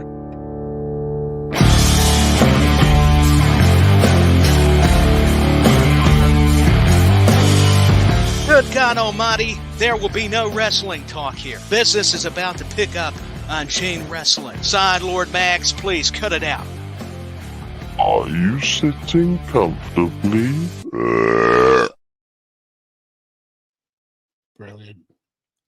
Brilliant. That's amazing. I could have made that in half the time if I'd used clip measure or whatever it's called on my laptop. Brilliant. This week's non-wrestling topic was, well, I was going to say it was inspired by, but I remember. It was inspired by a tweet I saw where somebody put out, when was the exact moment that Earth went to shit? And you had people responding with, when Donald Trump was elected, when this happened, when that happened, whatever. But from that, we've kind of extended it a bit. And we're saying, what was the exact moment, ... So it could be anything. The exact moment you realised you absolutely loved something. The exact moment you fell in love with a hobby of yours. The exact moment you realised your favourite TV show had gone to shit. A band had lost their way. When was the exact moment you sat there and just went, that's that then? It's kind of what we're looking at, Max, isn't it? Yep. It is. Okay. Thanks for contributing. We begin, because I will, as always, read them out in the order they came into us, which is the biggest lie in broadcasting. Dan Griffin, at Dan Griffin 21. Broke straight away. He says, yeah. Well, that was the first one that came in. He replied first. Go on. He did. I agree with you. I'm just not. I haven't got the energy now. I've worn all my energy up in the first half. Now it's wind down time. Okay, no worries. Dan says, I knew it was time to stop playing the original Mass Effect after playing it for 26 hours and 2 days, and dreaming up levels, then wondering why they weren't in the actual game. Dreaming up levels. That said, I'd do it again in a heartbeat, because it was awesome at the time back in 2009. I'm going to probably offend Dan now. I have never, ever played Mass Effect. Nor me. I mean, he's not expecting you to have, because it came out. Not. It came out actually in proper color instead of just black, white, and green. But I've never ever played a Mass Effect game. Do you think I should I start? don't even know what it is. It's like a space.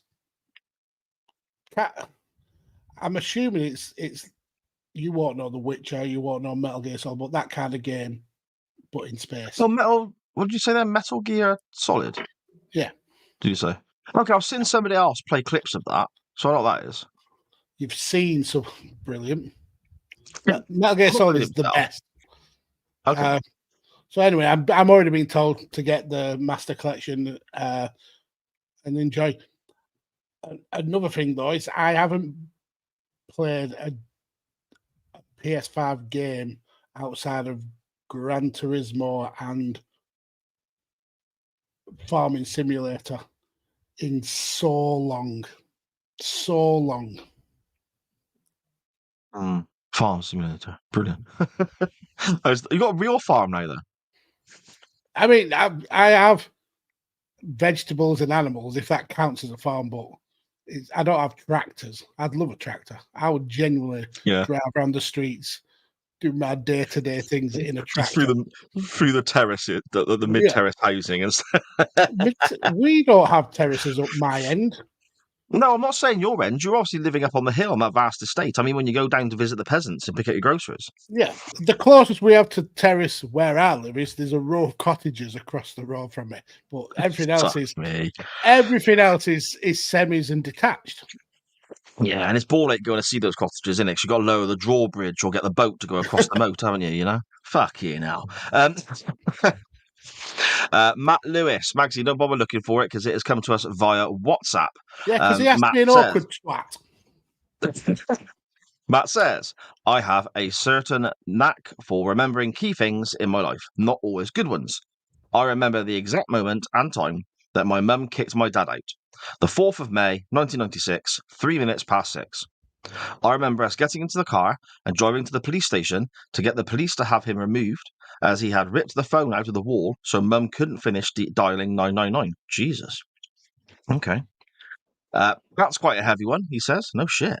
So let me give you a couple of happy ones to end on. I can remember the exact moment when Chris said, I love you for the first time. It was 8:45 p.m, 16th of February, 2019. We just finished watching Beauty and the Beast, the animated one, and that was when we became official. And of course, the day I proposed to Chris, I originally planned to do it on the 4th of May to overwrite the terrible memory, the mum and dad moment I mentioned earlier, he says here.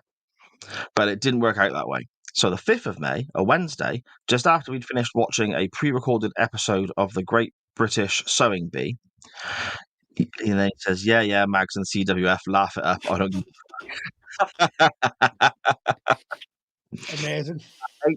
At 1 minute past 8 in the evening, Chris turned to me and saw I had a ring in my hand. The response from Chris, why now? Well, that's after Chris was eyeing to see if the door was open and he could make a sharp exit. Says, it floored me. Amazing. They're amazing. Because it floored me and made me laugh. It was because I was ready for a yes or a no, but not a why now.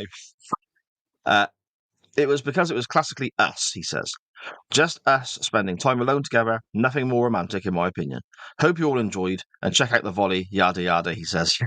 Yeah, only Matt could share such a heartwarming story and then strong arm a pitch for watching his podcasting. Matt, you are amazing. Never changing. I give Matt loads of grief. I love taking the piss out of him.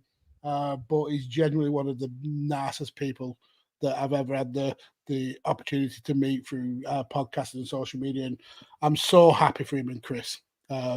It's an amazing story. Without a doubt, mate. Without a doubt. Up next, we have Matt Butler at Trey Butler on Twitter. And he says, when I was six, when I discovered, fell in love with wrestling. I was given a copy of Survivor Series 89 from my mum, a community physio, who got tapes from one of her patients who had Sky and had kids, and they loved it. Every month, I'd get the new pay-per-view and be mortified if they forgot to record it. Yeah. I mean, technically, Matt, you're breaking the rules, and we should just strike your comments from the record, but we're all in the same boat, that we all have a moment that we fell in love with this ridiculous pantomime that is wrestling. Man, I've told multiple times it was spending time staying with my gran, and she loved wrestling, so I loved wrestling. She loved Macho Man and Ultimate Warrior, so I love Macho Man and Ultimate Warrior. So yeah, those are moments that I'll never ever forget, and wrestling is so weaved into my life that I could totally understand that being one of his favorite memories. Yeah, definitely. Mine was very similar, but the pay-per-view just before. Mine was SummerSlam 89 and his was Survivor Series 89. And you were 31 years old. Yeah, well, I got given the VHS tape along with another VHS tape. I can't even remember what that one was now. It might have been like a football thing, or it might be a Doctor Who tape or something like that for Christmas. Didn't even really know what wrestling was. Put it on the shelf, ignored it, and then caught it around my nan's house one day because my uncle had Sky, and I used to go up into his bedroom. And then I twigged, hang on, that looks like this videotape I've got at home. Went home, watched the pay-per-view, loved it. And that was it from then on. So You were hooked. Yeah. That's it, mate. We come to Steve-O at EliteFPL_Steve-O. And he says, these last couple of non-wrestling topics, I'm sure, are designed to make me write a book. Well, he begins. The moment I realised I needed to leave Tesco was Christmas 2022. Me and the team worked really hard to make sure everything was done by 10 a.m. Manager comes in. Rather than praising us for the hard work we had put in since 3 a.m, he criticised what we'd done. I legit was very close to headbutting him. I went to my store manager, explained everything, and just went home. 5 months later, I left the company. Yeah, that's fair enough, isn't it? Yep, absolutely. That would be, what a kick in the bollocks that would have been, though, to proper graft, basically using up your time at Christmas and then not even get any praise or thanks for it and just get criticised. Yeah. Why do it in the first place? You just down tools and tell them to fuck off. Exactly. Steve-O continues. Various TV shows and films. So, spoiler alerts, he says here. Well done, Steve-O, because not a lot of people do that. Me included. I'm an absolute fucker for it. So there we go. Well done, Steve-O. I knew I'd like Happy Valley when the drugs fell out the sandbag. I knew I'd like Lost when they discover the hatch. I knew I'd like. I suppose he's saying spoiler alert, but if you've never seen these programs, these things probably don't make any sense. So you're probably right, aren't you? Yeah, I mean, it's not giving away the ending, I suppose. Unless, I mean, this next one may be giving away an ending. Okay, potential spoiler, people, about Line of Duty. So mute or whatever, skip 15 seconds on the audio, whatever you have to do. I knew I'd like Line of Duty when one of the main characters is set up for murder. Okay. Again, I've got no context for that. I've not seen it. I've never watched it. Yep, I've got to say I've never watched it. And that's going to accuse Steve-O getting really cross with us because he's told us to watch it lots of times and he's a good judge of TV, Steve-O. So we probably should give it a go, shouldn't we? We're also mid-40s, Steve-O. Me and Si included. And our memories are not what they should be. This is true. Steve-O continues. Saw when he gets up. Shutter Island. He's actually Andrew. Well, that was a big spoiler. I've not seen it, but I'm guessing that's a big spoiler, so I apologise. Yeah, that does give the whole film away. Okay, well, I've not seen it, so in a way it's spoiled. It doesn't say who's Andrew.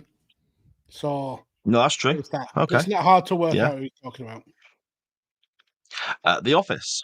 The line in the first scene, she has left him, forget about that, and Brent proceeds to stare at the camera.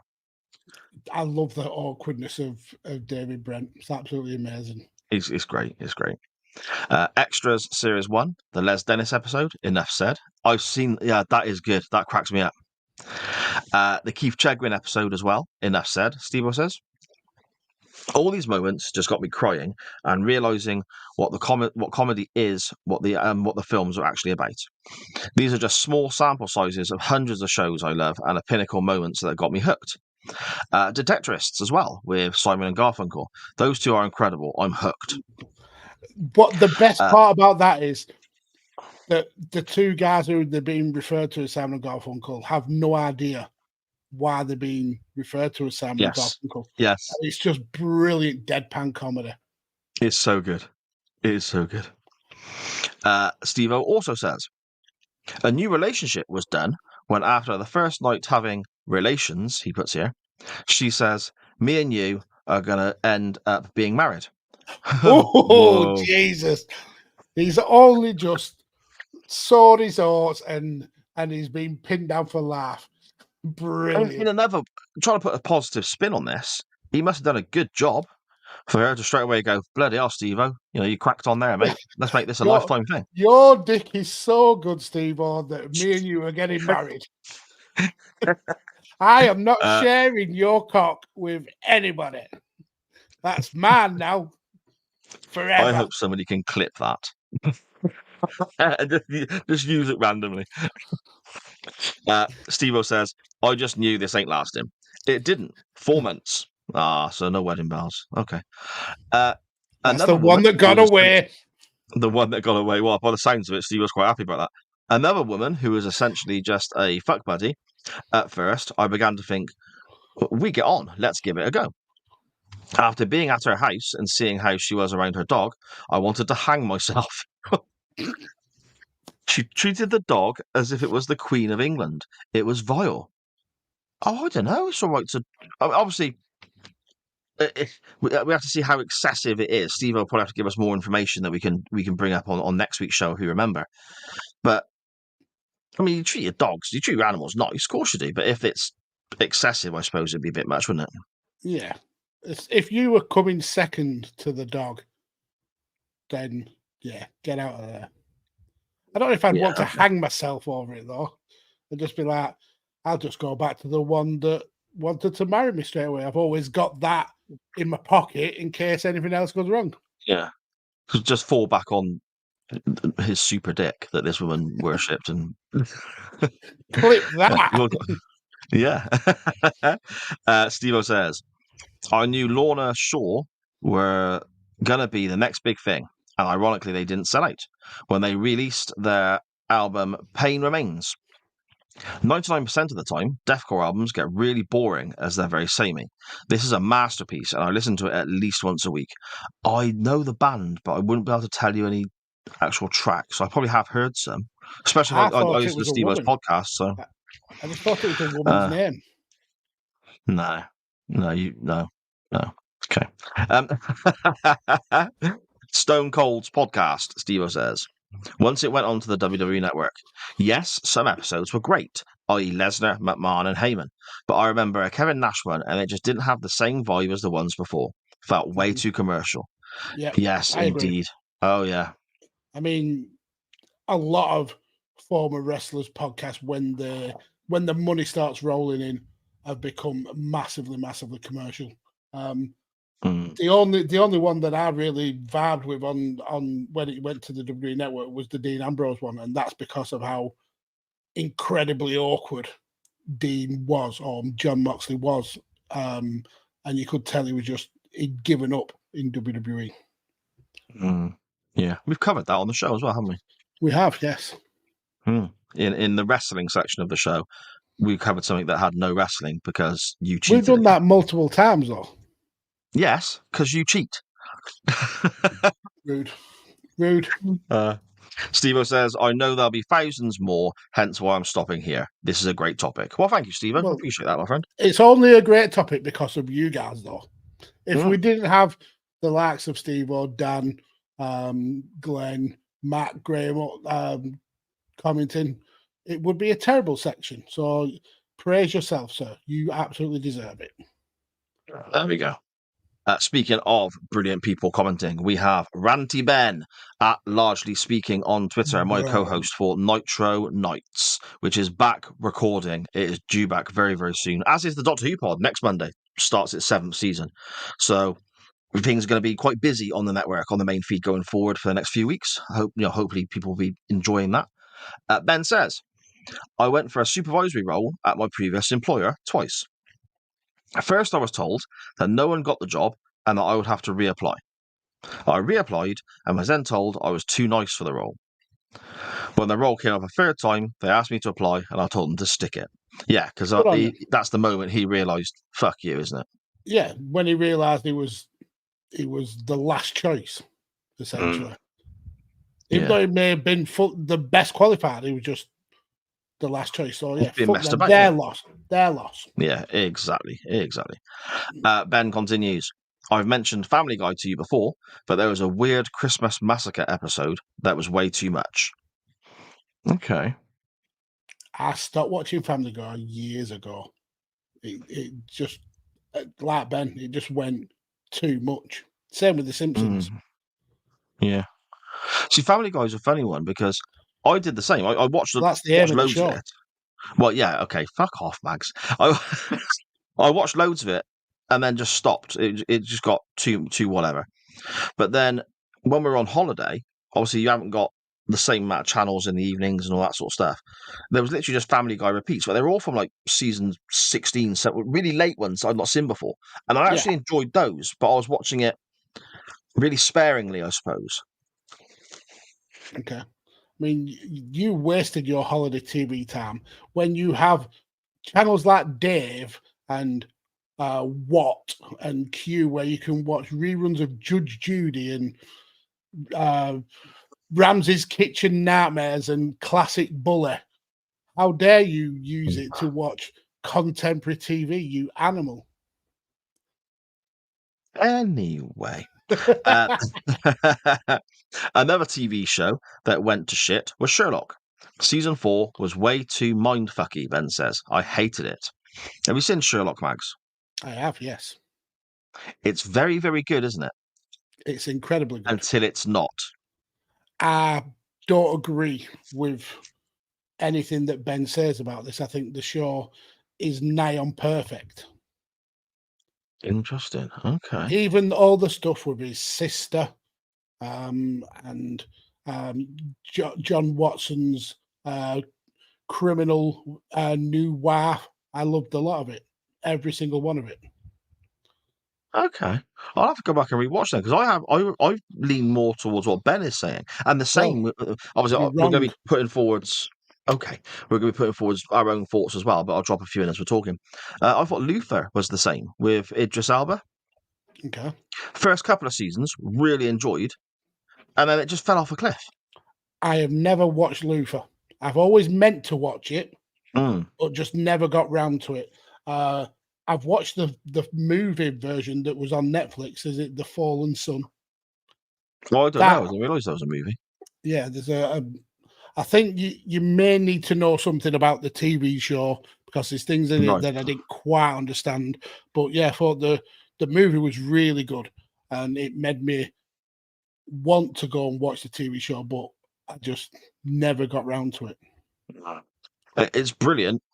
And I wish I could remember exactly when it was. I think it's the end of the second season or the third season, maybe, where it's literally like the flick of a switch. It's just not as good again.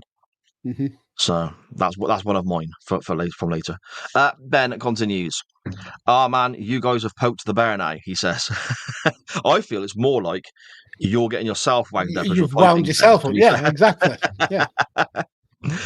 Arctic Monkeys. They were a great band when they first emerged. New style of indie that was so different. Yes. So the shite they put out now is just terrible. Sounding like a cat being put through a mangle. I'm sure that's how Cy drives his cat out. No, wrong. I think Arctic Monkeys have been so clever in how they stay fresh and relevant. And you can see their influences and how they've grown from a band that was snot-nosed teenage kids to now very eclectic adults. I disagree with him. I think Arctic Monkeys are a massive success story and they should be the blueprint to how a young band develops their music taste. So, yeah, Ben, I don't agree with you, sir. Kudoke. And Ben also says here, I've developed a new love of spray paint art thanks to discovering a YouTube channel of Casey Van Arsdale. Mm-hmm. The guy is awesome and it's given me a new hobby. Brilliant. Well, check out the movie Exit via the gift shop. It's essentially, it was meant to be kind of like a biography of Banksy, the infamous street artist, but ends up turning into something totally different. So yeah, check that movie out. It's really, really good. Okay. Up next, Magsy, the moment we've all been waiting for. We have at Jimmy Evans for real on Twitter. Jimmy, as we said before, is a man of few words. Normally, when he responds to our non-wrestling topic, he will give us one-word answers, and yet somehow they still exactly make the point he needs. It's brilliant stuff. But this topic obviously inspired Jimmy because he has given us a whole sentence. He says, I knew I loved Smash Bros. Ultimate the first time I played it. Was that Jimmy Mario Evans? Mario's in it. Smash Brothers is Nintendo's that big characters in a big beat 'em up, where like a fighting game with the likes of Mario, Luigi, Kirby. I think Solid Snake's in it. Link from Zelda, all their big hits, Kid Icarus, things like that. But with that comment and using so many words, I have to say, God bless Jimmy Evans and God bless the United States of America. There we go. Let me scan through here. There we go. Okay, the last one I have, Mags, unless I have missed any out, is from our good friend Glenn Abbott at GA WrestleNet on Twitter. He says, I knew I had to leave my job when I had a stress-caused heart attack. That'll do it. Yeah, that'll do it. Pretty much. It'd be weird if you carried on. Yeah, it would have. A TV show that went to shit. The Mentalist jumped the shark several times after season 2. Now, The Mentalist was going to be one of mine as well, because me and Sharon loved that show, and she loves it from start to finish. She adores The Mentalist. But at the beginning and the first few seasons, they're doing like their usual episode of the week, catching the bad guy of the week and so on, but there's the underlying theme of chasing this serial killer as well. Like, he's popping up throughout the first few seasons and you're trying to guess who it might be. When they caught the big baddie, when they caught the serial killer at the end, to me, I'm thinking, end it there. That's a nice place to stop. They didn't. They made 2 more seasons, and it was just shite. And you can literally pinpoint the moment the show lost its way. So again, I agree. Maybe not when he says, but Glenn says, but I agree with the Mentalist there. And lastly, Glenn says, I knew a relationship was over when she tried to stab me. She was a psycho. Jesus wept. Well, pass her on to Steve-O, because Steve-O's quite attracted to those kind of very intensive relationships. Very intense. Yeah. Is that one I've missed there, is it? Well, Graham has said in the chat, guess man didn't make the cut. Didn't post until 40 minutes into the show, to be fair. Mags will be so glad he found it. So here we go. And I do regret it because I've seen 2 words in here that just boils my piss.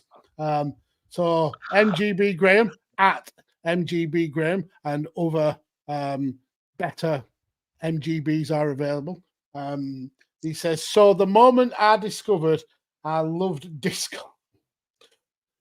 The moment I discovered I loved disc golf. Oh God, that makes me angry.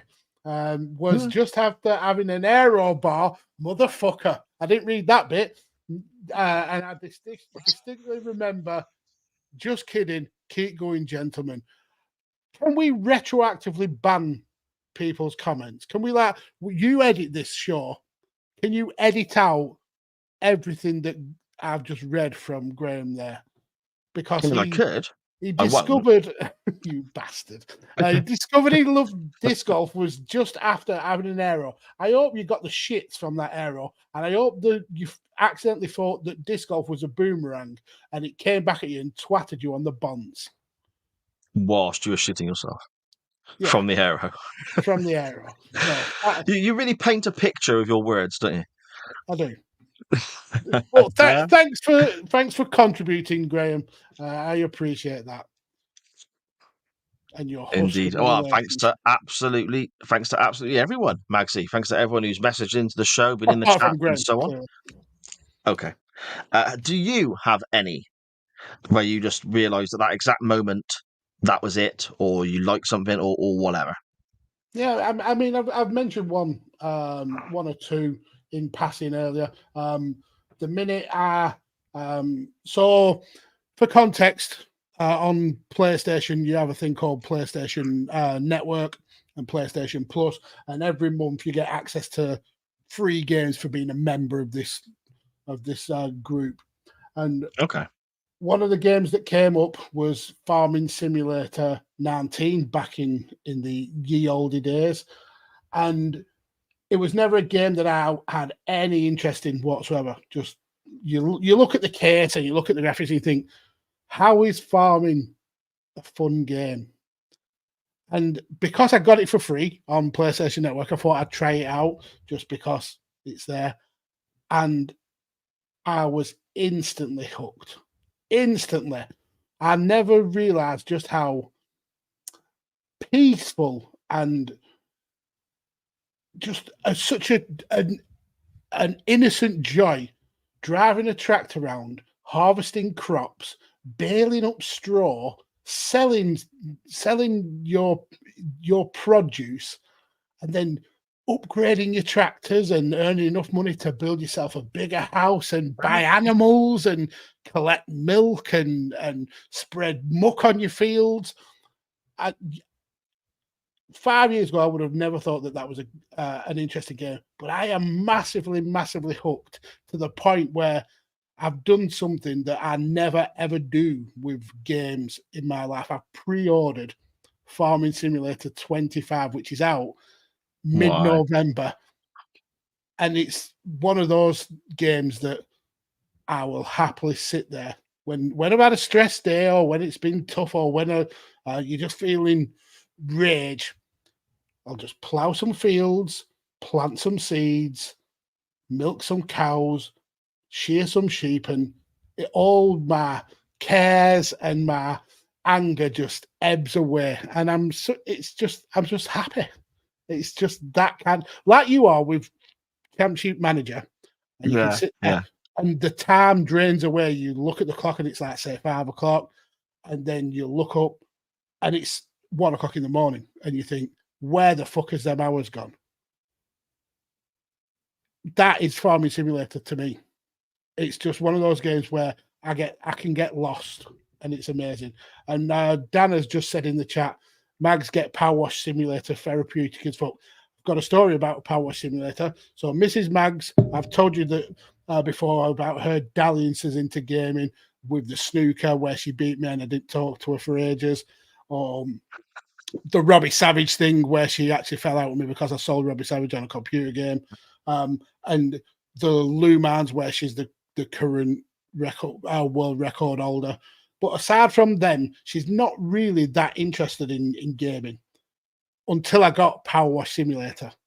And again, it was a PlayStation Network free one, and it is exactly what you're thinking. You power wash things. You start off with like cars, and then trucks, and then you get to aeroplanes and houses and castles and parks and stuff like that. And it was amazing. And Mrs. Mags, who, like I said, isn't really that interested, we were tag teaming up to play Power Wash Simulator, and it's a game that I have platinumed, and platinumed is where you beat every single little thing in the game. You've got 100% score. And we did that in less than a week because it's such a good game. So Danny's right. Play Power Wash Simulator because it's fucking amazing. And especially when you get the overpowered spray gun with a long extension. Oh, God, you are power washing from miles away. It's amazing. Anyway, that's the rant that I wanted to go on. I knew from Farming Simulator 19 that I had found my niche. Brilliant stuff. Mine, I suppose, there's a couple that are football based. I can remember going along to my first Gloucester City game, not really being into football, but my mate was going with his dad, and they said they'd take me. And then coming out, ironically, even less into football after watching. Well, no, it was a pre-season game, and they were playing Everton at the old Meadow Park Stadium. And Everton had come down with Paul Rideout was there, I think. Anders Limpar was there. They had not the whole first team, there was a handful of them. And then they under 21s or whatever. And Everton took the lead. And again, it's a friendly, it doesn't really matter. But I was none the wiser. I'm a young kid. And I remember being stood in what was the T end, where all the City fans stood. And they're all singing their songs, and I'm enjoying the atmosphere. And then Gloucester equalised with about 10 minutes left, and the place just went batshit crazy. And I'd never felt anything like that in my life. At that point, I was just like, "This is insane," and I was just hooked then. And I went every home game, quite a few away for a couple of decades after that. Really, yeah, maybe not quite as long as that, but for a long time anyway. Me and Sharon running a football club as well. I can remember the exact moment I thought to myself, yeah, I'm enjoying this. I want to keep going. And that was in a cup game in our first season. It was our first season. We had players who never played Sunday or Saturday league before. We had a couple of guys who had. We had guys who played years ago, were unfit, and so on. And our sole aim was to just not finish in the bottom two, because then you've got to ask to be re-elected. You can't get relegated because you're the bottom league. You've got to ask to be re-elected. Nobody's ever said no to, but it was an embarrassing thing. Yeah. And we had a cup game, and it was seen as a nice distraction. So we were just going to toy around with the team and so on. And we were playing a side from a division above us, and we were expected to get hammered. And it was 1-1 with 10 minutes left. And we were really under the cosh. And I remember sending a lad on up front, who massive unit, good in the air, sending him on when we won a corner. And then his first touch, he scored. And the lads ran to me to celebrate, thinking I was some kind of tactical genius. It was just, I got a big fella, chuck him in the box. That's what it came down to. But that moment, I thought to myself, because I always thought that I'd never enjoy running the side as much as I did playing, because playing's be all and end all, isn't it? It's never, nothing comes close to that. But this is when I realised, okay, I can have fun doing this. And the other end of the spectrum, in our last season, I can remember the exact moment when I thought to myself, I'm done. And that was in the build-up to our cup final. The decision was pretty much made already, because Liv's football, she'd gone up an age group, so her games then clashed with our games. So I pretty much decided that this was going to be it anyway. Yeah. But it wasn't a concrete decision. But we had an issue with our captain going into the cup final being injured. So somebody else had to wear the armband, and the arguments between a couple of people, well, 3 or 4 people, who I looked upon as my senior players, and also friends of mine, it became so much drama just over who was going to captain the side going into the cup final, and genuinely made me miserable. And we only made 2 cup finals. We lost one, we won one. But they were great days out. You get your coach, you get all suited and booted, and your tie, and me and Sharon used to put a lot of effort in to make these days good for us, but also most importantly great for the players. And I remember being literally, it was a hot day, on my mobile phone, stood out there walking back and forth up and down the road, and I hung up the phone to one of the players because I was getting phone calls and text messages for hours about what was going to happen. And I just thought to myself, I'm fucking done. I'm not enjoying this. This is my cup final too. I'm not enjoying this. Now, the cup final was fantastic. We won. It was a glorious day. We had our presentation night a few weeks later. Wonderful evening. And I just literally knocked it on the head. And I haven't gone back since. But it's weird that I can remember literally being stood just about 100 yards from where I am, and just knowing that was the moment I was done. Yeah. You know? Just the energy had been taken out of you. Yeah, definitely. And again, it would have been that way anyway, I imagine, because of Liv's football. But that was the moment I just concreted in my own head. I'm not going to regret walking away. And I haven't. I've not regretted walking away once since that day. So on that sour note, let's move on. Shall we go through the chat? Yeah, do it, mate. Do it. Let's go with this one. Dan Griffin says, Biscuit vision and quality should never go together unless the word low is somewhere in between. Yeah, but low quality is still a quality. And this is why Matt was saying fuck Biscuit Vision, is because he never gets invited to Visions. I see. I mean, even you've been invited to a Vision, haven't you, sir? Yeah, I've done quite a few pub quizzes, but I've never done a Vision. But I was invited, yes. And you just told him to fuck off, didn't you? No, I was busy. I was busy that night. Then Graham says, and long may it continue, lol. Best running joke ever. I'm assuming it means the shitty disc golf bollocks. Sharon says, ooh, newness when she looks at your definitely not designed in Clip Champ video. It was not on Clip Champ, that one, no. Matt also agrees with Dan that should go out and get the Mass Effect Master Collection. I mean, I'll probably will end up picking up, and Dan says it's a space RPG. So yeah, kind of like The Witcher and Metal Gear Solid, but in space. And Dan says he's replaying Metal Gear Solid right now. Yeah, there's I'm so excited for Metal Gear Delta to come out, which is essentially Metal Gear Solid 3 remade. Sar's looking at going, does he mean Championship Manager 1 remastered? Dan says Mags relaxes from farming by pretending to farm bigger. It's less of a game and more of aspiration. This is what I could be if I knuckle down with the chickens and the vegetables rather than spend time pretending to be a farmer on the TV. Then Matt says, "Oh God, me on a tractor." So it's getting to the point now where even Mrs. Maggs is spotting tractors on the road, and she's starting to understand what brands of tractors they are, because I just go on about them so much. Yes, I drag people in with me. When I have something I like, everyone has to like it, or they just get cast aside. So she has to get involved. Coming to Pram, his lordship's farm. Do you know, it's not something I do because I've watched some of Clarkson's farm, and I'm not a massive fan, but even Vinnie Jones has got a farm and a TV show, and it's ridiculous. They're jumping on my thing. They were interested in farming before me, so they can fuck off. Just because they've got money and they can go and buy a farm and act like they're big on TV, let them drive a 1960s Massey Ferguson on Farming Simulator pulling a plough from Poland. Yeah, piss off. Just because you've got money, wankers. Good cop, bad cop. Graham says he's dropped Mason off at what us disc golfers call ball golf. How dare you?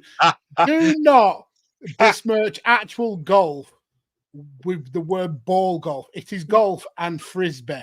That's the two sports. That's brilliant. Ball golf. I love it. And then he says Mason did win the Junior Disc Nova Monthly, so yes, he plays both versions. Oh, well done. And now I've lost respect for Mason. Why you have to ruin things? Matt has gone a while ago, saying he had to dip. Being up since 5 a.m, he'll catch the rest on audio. Thank you for coming along, Matt. We massively appreciate you. Sharon says, nothing like telling someone you're going to be married early doors, is there, sir? You were day one proposer. Not day one. It was a couple of weeks. No wrong with that. I think I've told the story on here before where I proposed to Mrs. Maggs outside of Blockbusters in Berlin Town Centre, and we were married genuinely 2 weeks after that because we went and booked the registry office and got married. So there you go. We've been together for decades. So definitely don't do that, folks. Graham says he's back to live in 30 seconds, so he's changing it to 1.5, so it won't be as big as a shock when it goes to *1. Oh, the things that you have to do. Dan says I've still never watched Sherlock. Probably should because it's written by Moffat. It is Moffat. So, yeah. Yeah, it's honestly it's really good. Ignore very good. Ignore what Ranty Ben says about season 4. Season 4 is outstanding. Glenn says most TV shows mentioned definitely went on too long, but enjoyed Sherlock right to the end. There we go. Me and Glenn are peeps. Yeah. Graham says he was not impressed with the 2022 Monkeys album, The Car. I think it's absolutely brilliant. And it won all the awards and it absolutely deserved to. So you're wrong about that, Graham, but you do throw frisbee around for a pastime. So it is what it is. Glenn says, Dan, you should definitely check out Sherlock. Yeah, you definitely should. And then he says, I am shooketh at a full Evan sentence. Also think Evanescence should change their name in honor of it. Let's tag him. Let's tag Evanescence in it and say, change your name to Jimmy Evanescence. That's what it should be called. Evan Sentence. Yeah, even better. Even better. Graham says he guesses didn't make the cut, but I did find it, Graham, and I was offended by it. And then he says, not only is my post not getting deleted from the episode, it's already got a retweet by Sar. I've actually retweeted it as well. Then Graham says, so glad the SH word with sheep was sheer. Graham, you have got a gutter man, sir. I would never have gone to that. Dan says, platinum in a week. Fucking hell, that's some going. So if I did any of the levels of Power Wash Simulator without the wife being there, she would tear a strip off me. So we genuinely brilliant. we had to tag team, and on the longer levels, like there's a level where you're cleaning essentially a pyramid, both on the inside, like in Egypt, both on the outside and the inside. And if I cleaned a full side without swapping over and letting her have a go, she'd go mental. She'd go absolutely mental. She loved the game. I bet if I put it on again and we started again, it would probably fix our broken relationship, maybe. Dan says, I figured Mrs. Maggs would be happy at you getting a longer extension. She used to piss me off on the game because some of the you have to basically crawl and jump onto things to be able to get that hat out of the way spots that you wouldn't normally see with the naked eye. But she would never switch extensions because sometimes you have to get really close and use a small extension so you can get like the fine bits out. She'd always stick with the longest extension because it's the most powerful, and it annoyed me that she wouldn't swap. So when it was my go, I had to go around and clean up behind her. So, I mean, it's not perfect. You've got to have arguments over something, haven't you? Oh, man. I'm loving the idea of you two just fighting over the PlayStation controller and arguing and shouting at the screen. To power wash. I don't use my own power washer as much as I use the power washer in the game. Graham says the best joke was Matt not getting on the Vishans. Yeah. He genuinely the only person who wanted to go on the shows and was not invited, and we all hated going on the shows, and we were invited all the time. And Dan says ball golf sounds like you're whacking testicles around the course. Oh, can you imagine being hitting the balls with a golf club? That would be absolutely horrific. Anyway, that's the chat all caught up with. Are we going to watch some wrestling 2 hours into the show? Well, Sharon actually says the comment there as well, doesn't she? That it was days, not weeks. So days. So less than a week. Are now, still together. Yeah, here we are now, still together. We've been married now. What? Meant to be. 12 years we've been married now, I think. So it was meant to be. Obviously, mate. She's a very tolerant lady. That she is. Indeed. Let's talk some wrestling, because believe it or not, this actually is supposed to be a wrestling podcast. Let's get ready to rumble!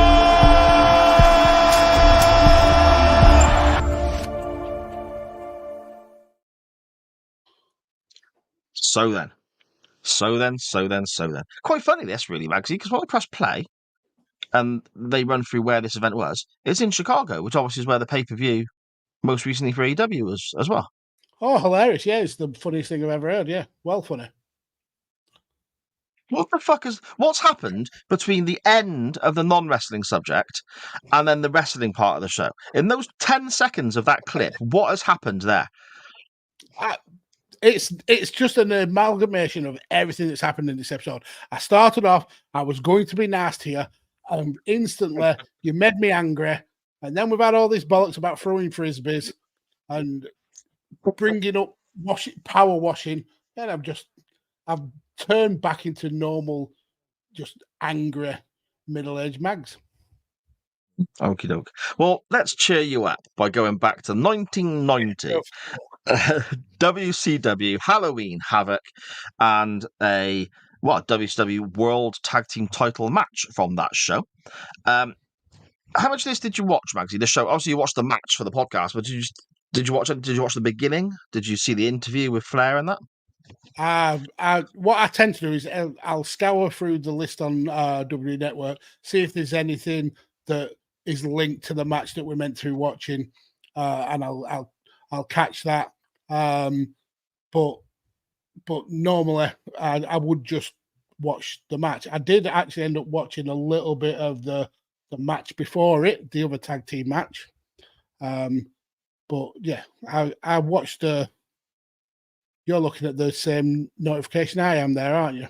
Yeah, I just got rid of it. It's fine. Right. Anyway, yeah, I did watch the interview.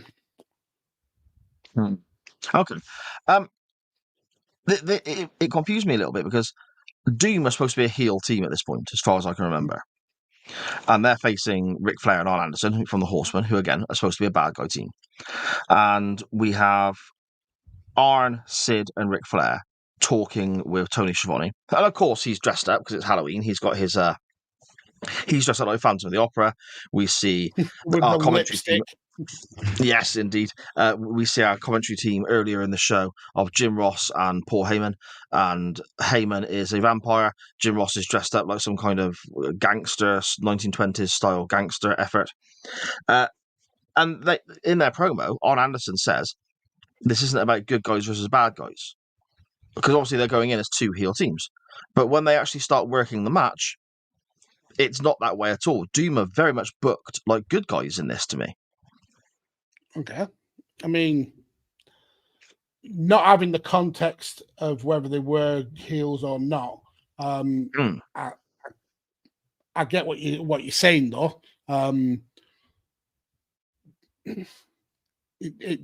It's semantics, though, isn't it? Two shit teams. Yeah, I mean, wrestling. Two shit teams. Listen to you. Oh my goodness. If anyone hasn't seen Hallowe'en Havoc or certain WCW shows from around this time, the visual is quite different to what we're used to.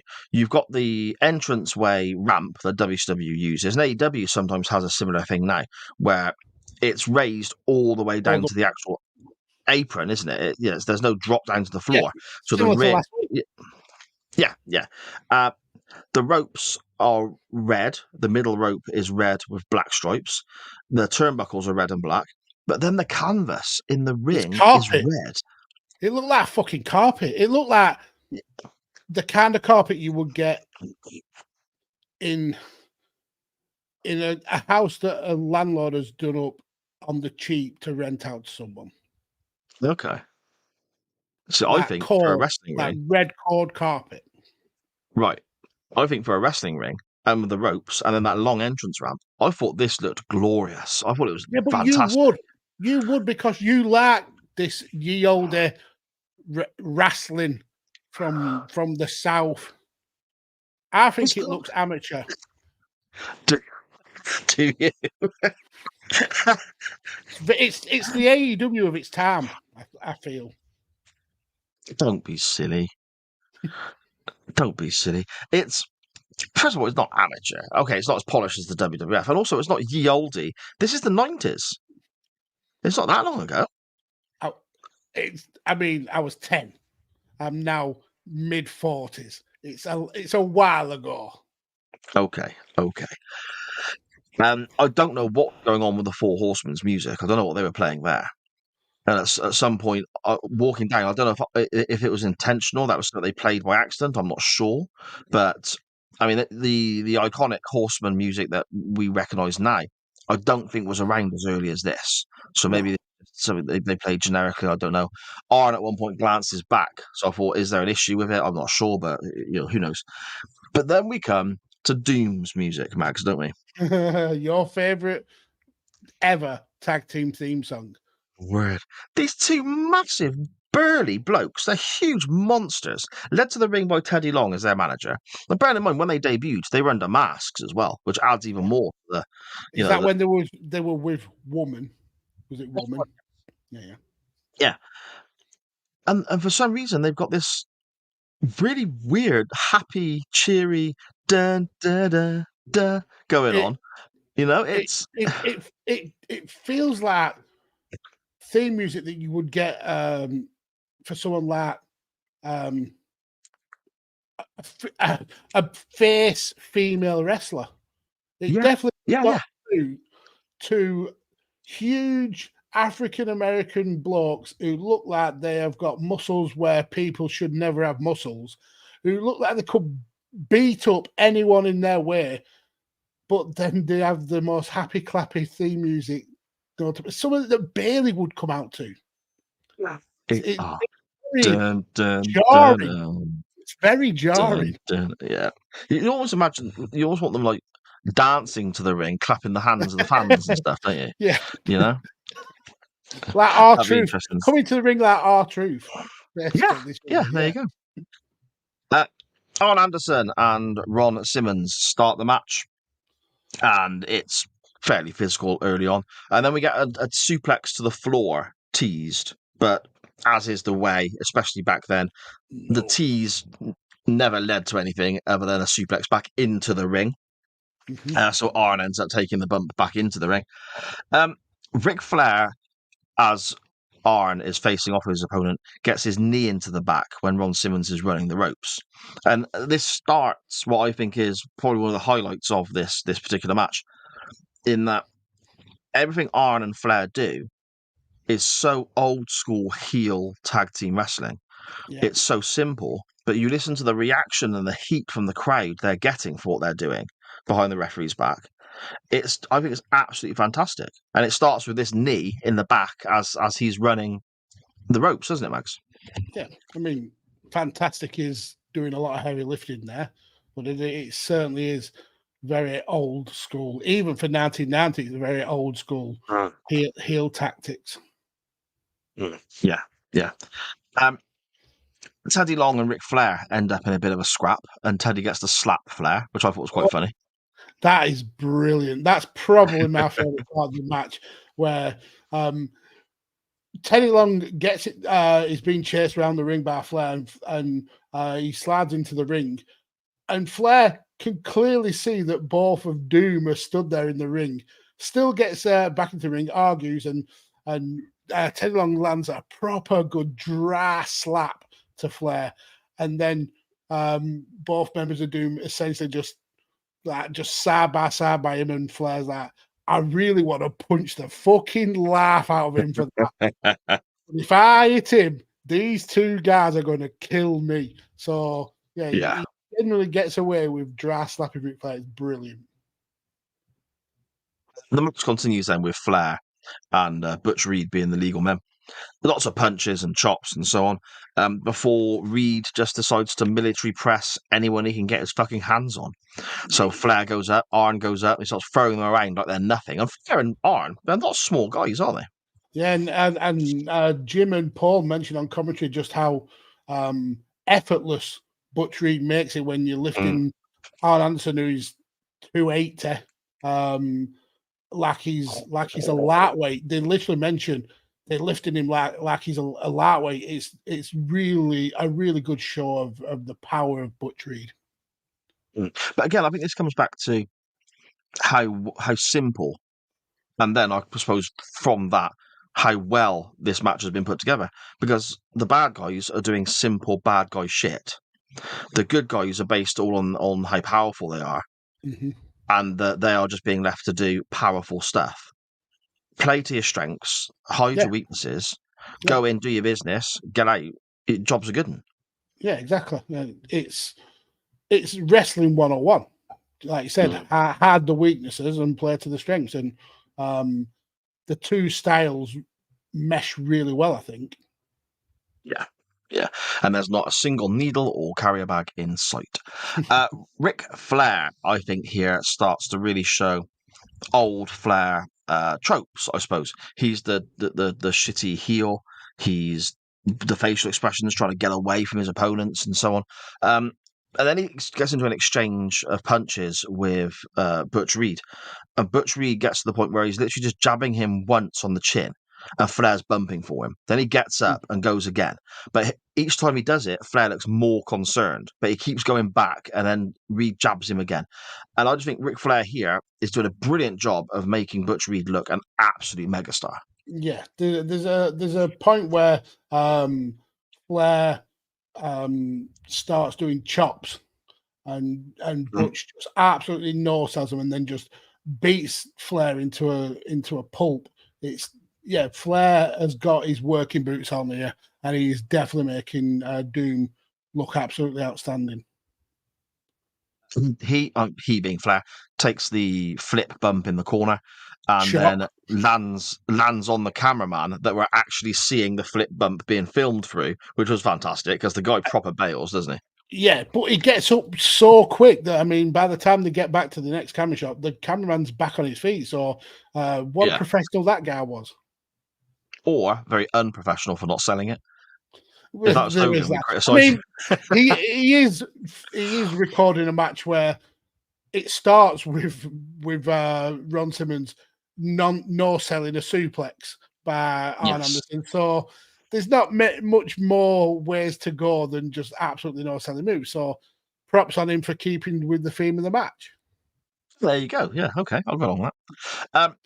Flair is basically being chased now by, I think it was Butch Reed still, down the ramp for a period, doing his standard hands up, no, please don't hurt me kind of, and just a chicken shit runaway heel aspect of it. Again, very simple, but really effective. It really gets the crowd baying for Flair's blood. Yeah. When we get back into the ring, the crowd are even more excited now because it looks like the Horsemen are on the ropes. They're being chased away by Doom. The crowd want to see Flair and Arn, because of their chicken shit ways, get theirs. Yeah, exactly. And then that is when they turn the tables and Arn and Flair take control. Yeah. And then we get something that we almost get a role reversal for Ron Simmons later on in his career, because he would often be the hot tag, and he would often come in and clean house when he was part of the PA and the Acolytes. But here, he's the babyface in peril. He's the one where he's taking all of the offense, and Butch Reed is the guy who just can't get in the ring, coming into the ring, and the referee doing the classic distraction, and then the heels, the Four Horsemen, start breaking the rules. So yeah, we see Ron Simmons really kind of carry the bulk of this match now. Yeah, definitely. I love again what Flair and Arn are doing as well. Ric Flair starts working the leg, obviously setting up for the figure four, and then when he gets the figure four, you have the standard behind the referee's back. Flair's reaching out and Arn is pulling his arms to give him more leverage and so on.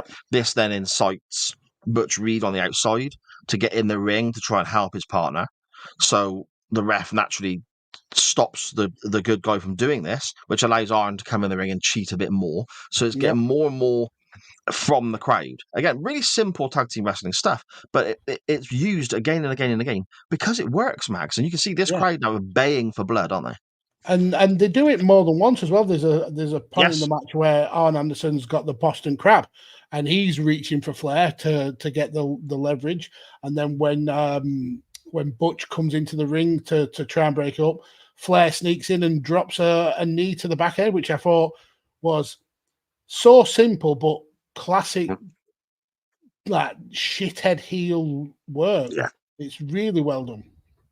Yeah, it's brilliant. It's absolutely brilliant. We see an Arn Anderson spinebuster, quite as smooth as we normally would expect, but he's still got the spinebuster in for a 2 count. We do then get the hot tag eventually, Max, don't we? Yeah. And he goes crazy, doesn't he? And both Arn and Flair are bumping all over the place. It's amazing to watch. It's so reminiscent of the classic tag team wrestling that really got me hooked. The hot tag, the face comes in and absolutely cleans house and just goes on a massive tear. Yeah, it's 101 tag team wrestling. No flares, nothing fancy. Just it works. It's wrestling that works. Yeah, 100%. 100%. The Horsemen are bumping left, right, and centre for Doom. It's absolute chaos at this point. The crowd are going insane because they've been teased and teased and teased with this hot tag. They've been wound up to the edge of their seats effectively with the Horsemen cheating, and now they get the opportunity to see them get their comeuppance, as you brilliantly put earlier, Magsy, when Reed makes the tag. So they're literally baying for blood, and they explode, and the crowd are insane. All 4 guys are going all over the place. It's wild. Arn attempts a pile driver. Yep. And when he does this, I believe it's Butch Reed again, comes off the top rope with a flying shoulder block, which knocks Arn away from his partner whilst he's going for the pile driver.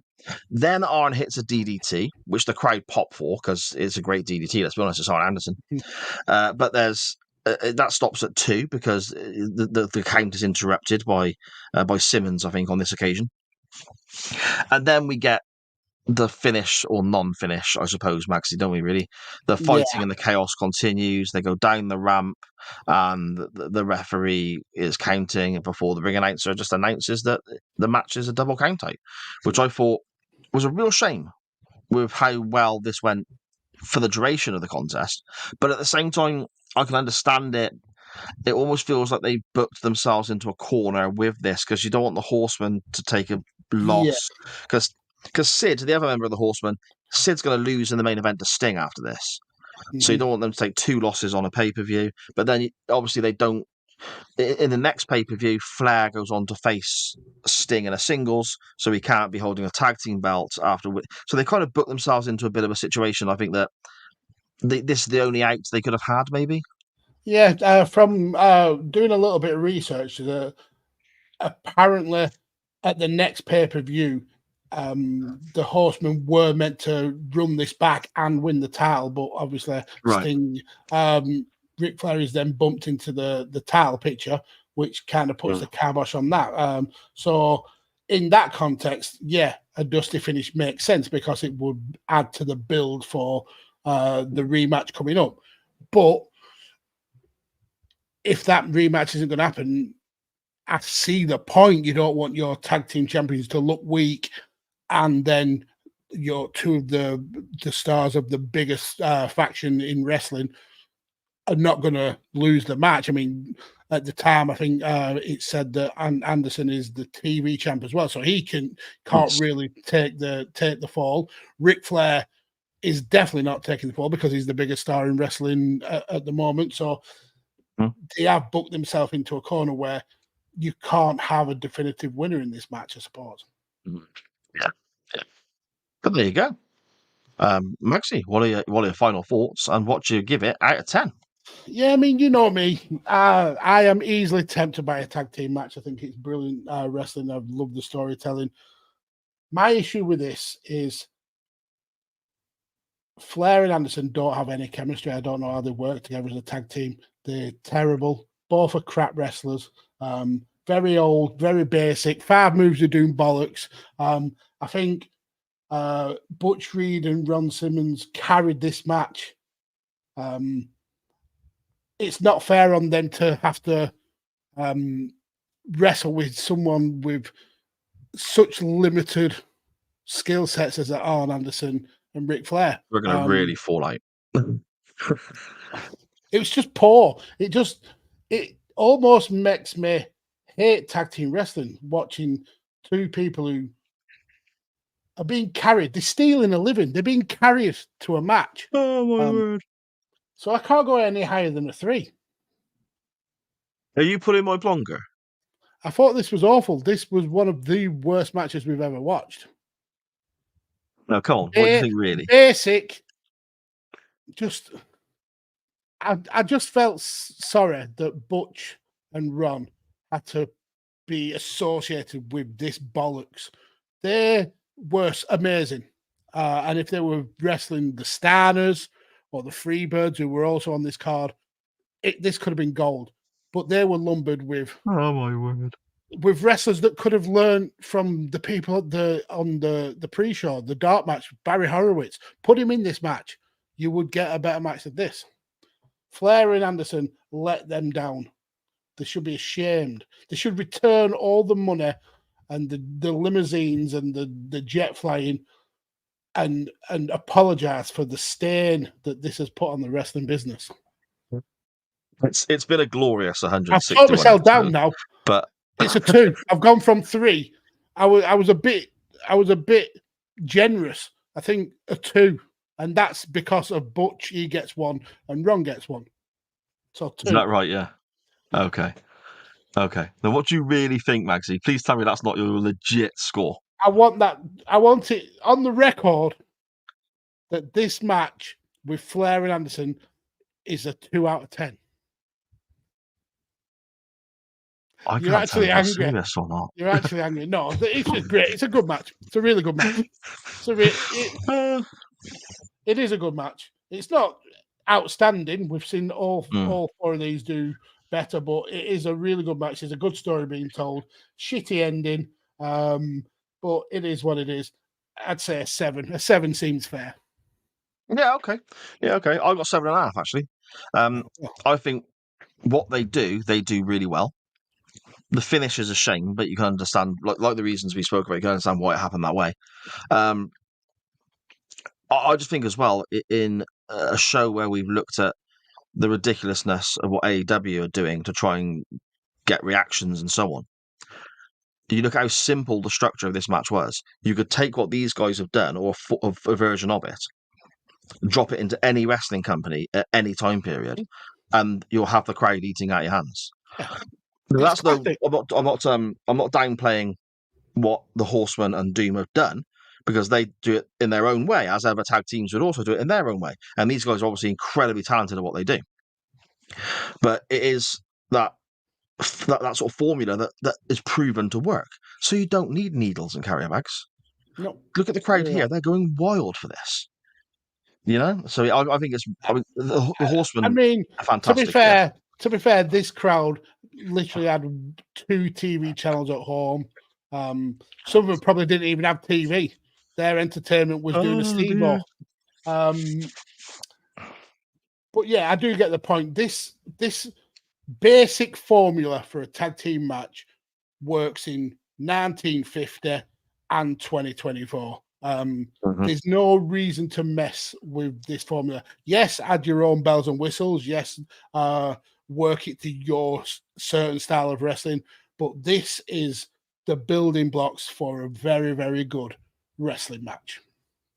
And when I say, when we're saying it's simple, I'm not saying it's simple in a bad way, because it's still a really entertaining watch for me. I think from the first bell until we get the walk out for the count out, the shame of the decision, I couldn't take my eyes off it. I thought it was fantastic. I loved what all the guys were doing. There's no convolutions. There's no adding extra bells and whistles to it, because it's not needed. It's not needed. Nope. It just works. It always will work in the decades of wrestling to come. This basic way of doing a tag team wrestling match will always work. You will always get the reactions that you so desire. Yes. I'm so glad that you were trying to wind me up then, mate, because if you genuinely given this Ric Flair, well, especially Flair, whatever, but an iron match, a 2, I think I might have cried. Yeah. I wish I could have held my nerve and actually stuck to my guns and give it a 2. You are quite mean to me, though, about my wrestling, and it upsets me, especially when I put forward my selections for the poll, and you straight away go, "That's shit, pick mine." That's upsetting. But don't pick shit matches then. I mean, it would be easily helped by not picking terrible matches. With that in mind, where would you like to go next week if your link in the chain is victorious in the poll? Okay. So I mentioned that I have no love for the chemistry between Arn and Rick. They both are terrible at telling a story in the ring.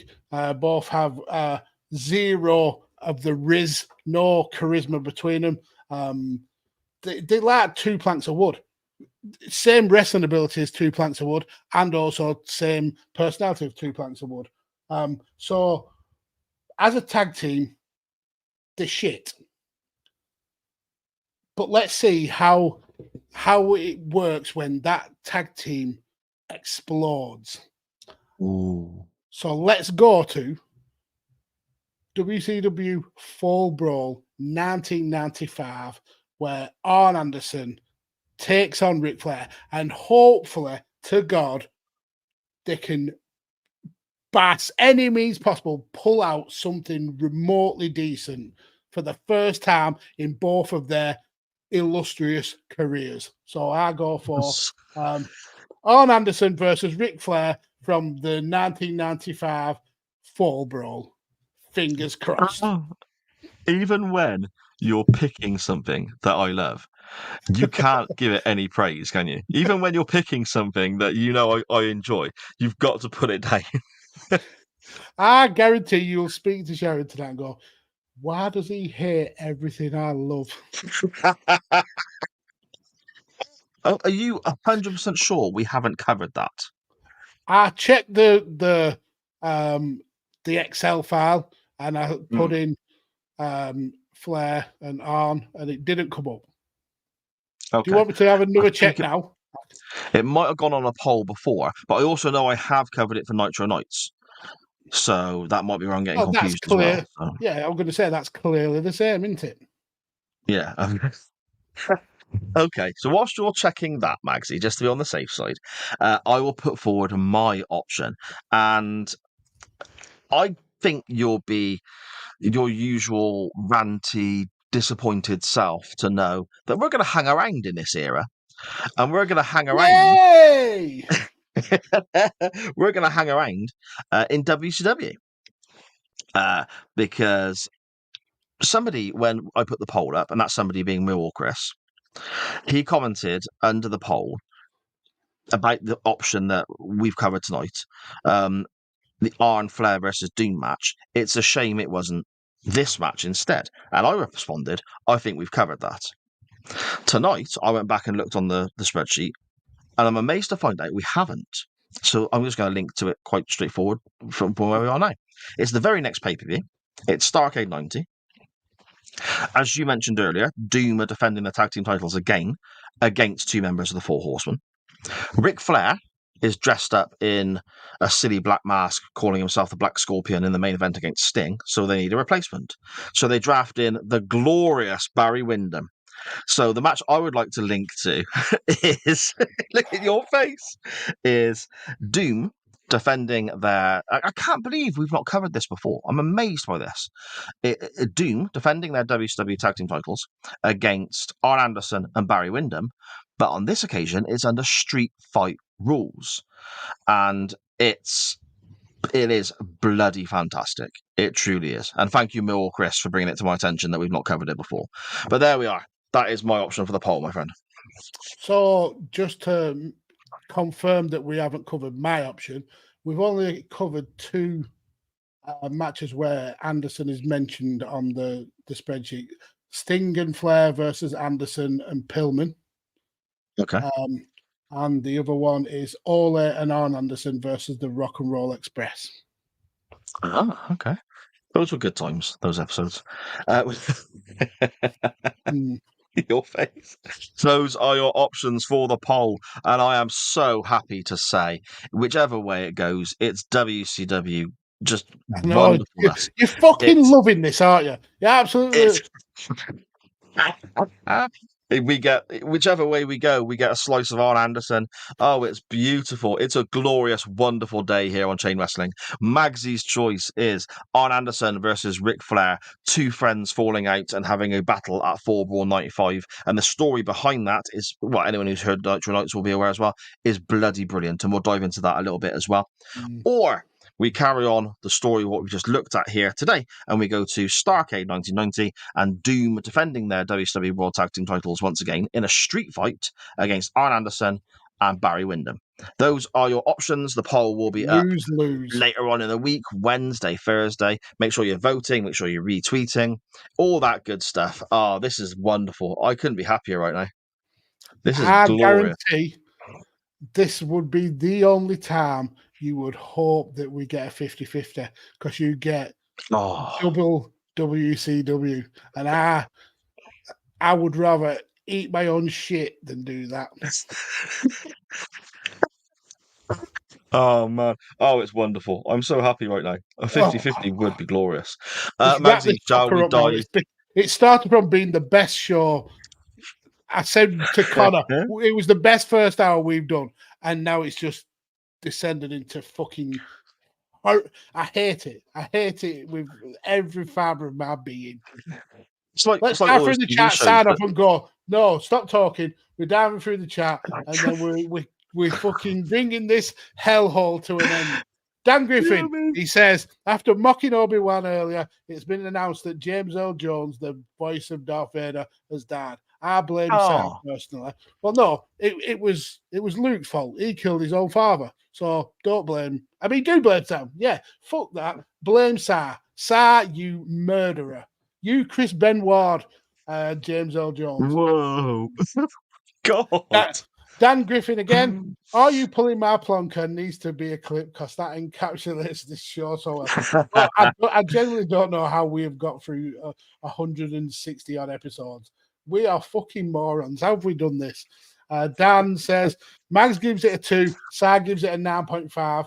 Most divisive match in chain wrestling history. If that would have happened, it would have been brilliant. But Sar was more level-headed, and I wanted to try and keep the peace. I wish I didn't know. But anyway, Glenn says, how can you have a tag team match in 2024 without Pretty Deadly the musical? I fucking love Pretty Deadly. I didn't think when they first showed up in NXT that they'd be my kind of thing, but they are brilliant. I love Pretty Deadly. Dan says, Sai is as happy as a dog with 2 dicks as double WCW. Yeah, I tell you, he's going to have a sneaky wank over this tonight. This is the best show he's ever done. And then turning up like the bad penny that he is at the very last minute. Mortar, we're signing off now, so you've turned up exactly the right time because you missed arguably the worst half hour of wrestling talk that I've ever had to experience. Anyway, that's the chat caught up with. I'm Mags. You can find me down here at Podfarmer Mags on TikTok, where I've been documenting doing my winter crop or my chickens. Don't bother following me on Twitter because I've had enough of that bollocks. But if you do want to, that's at Podfarmer Mags. He's Sar. You can follow him here at SJP World Media. Don't bother following at chain_wrestling because Sai's a douchebag. Listen to all the rest of the content because they're bloody brilliant. Don't listen to us ever again because Sai is a knobhead and he's got double WCW to enjoy. That's it. Barry Windham's a prick. There we go. Anything else needs to be said? No? Only podcast in history, I think, that has ever had somebody say, don't bother listening to us again.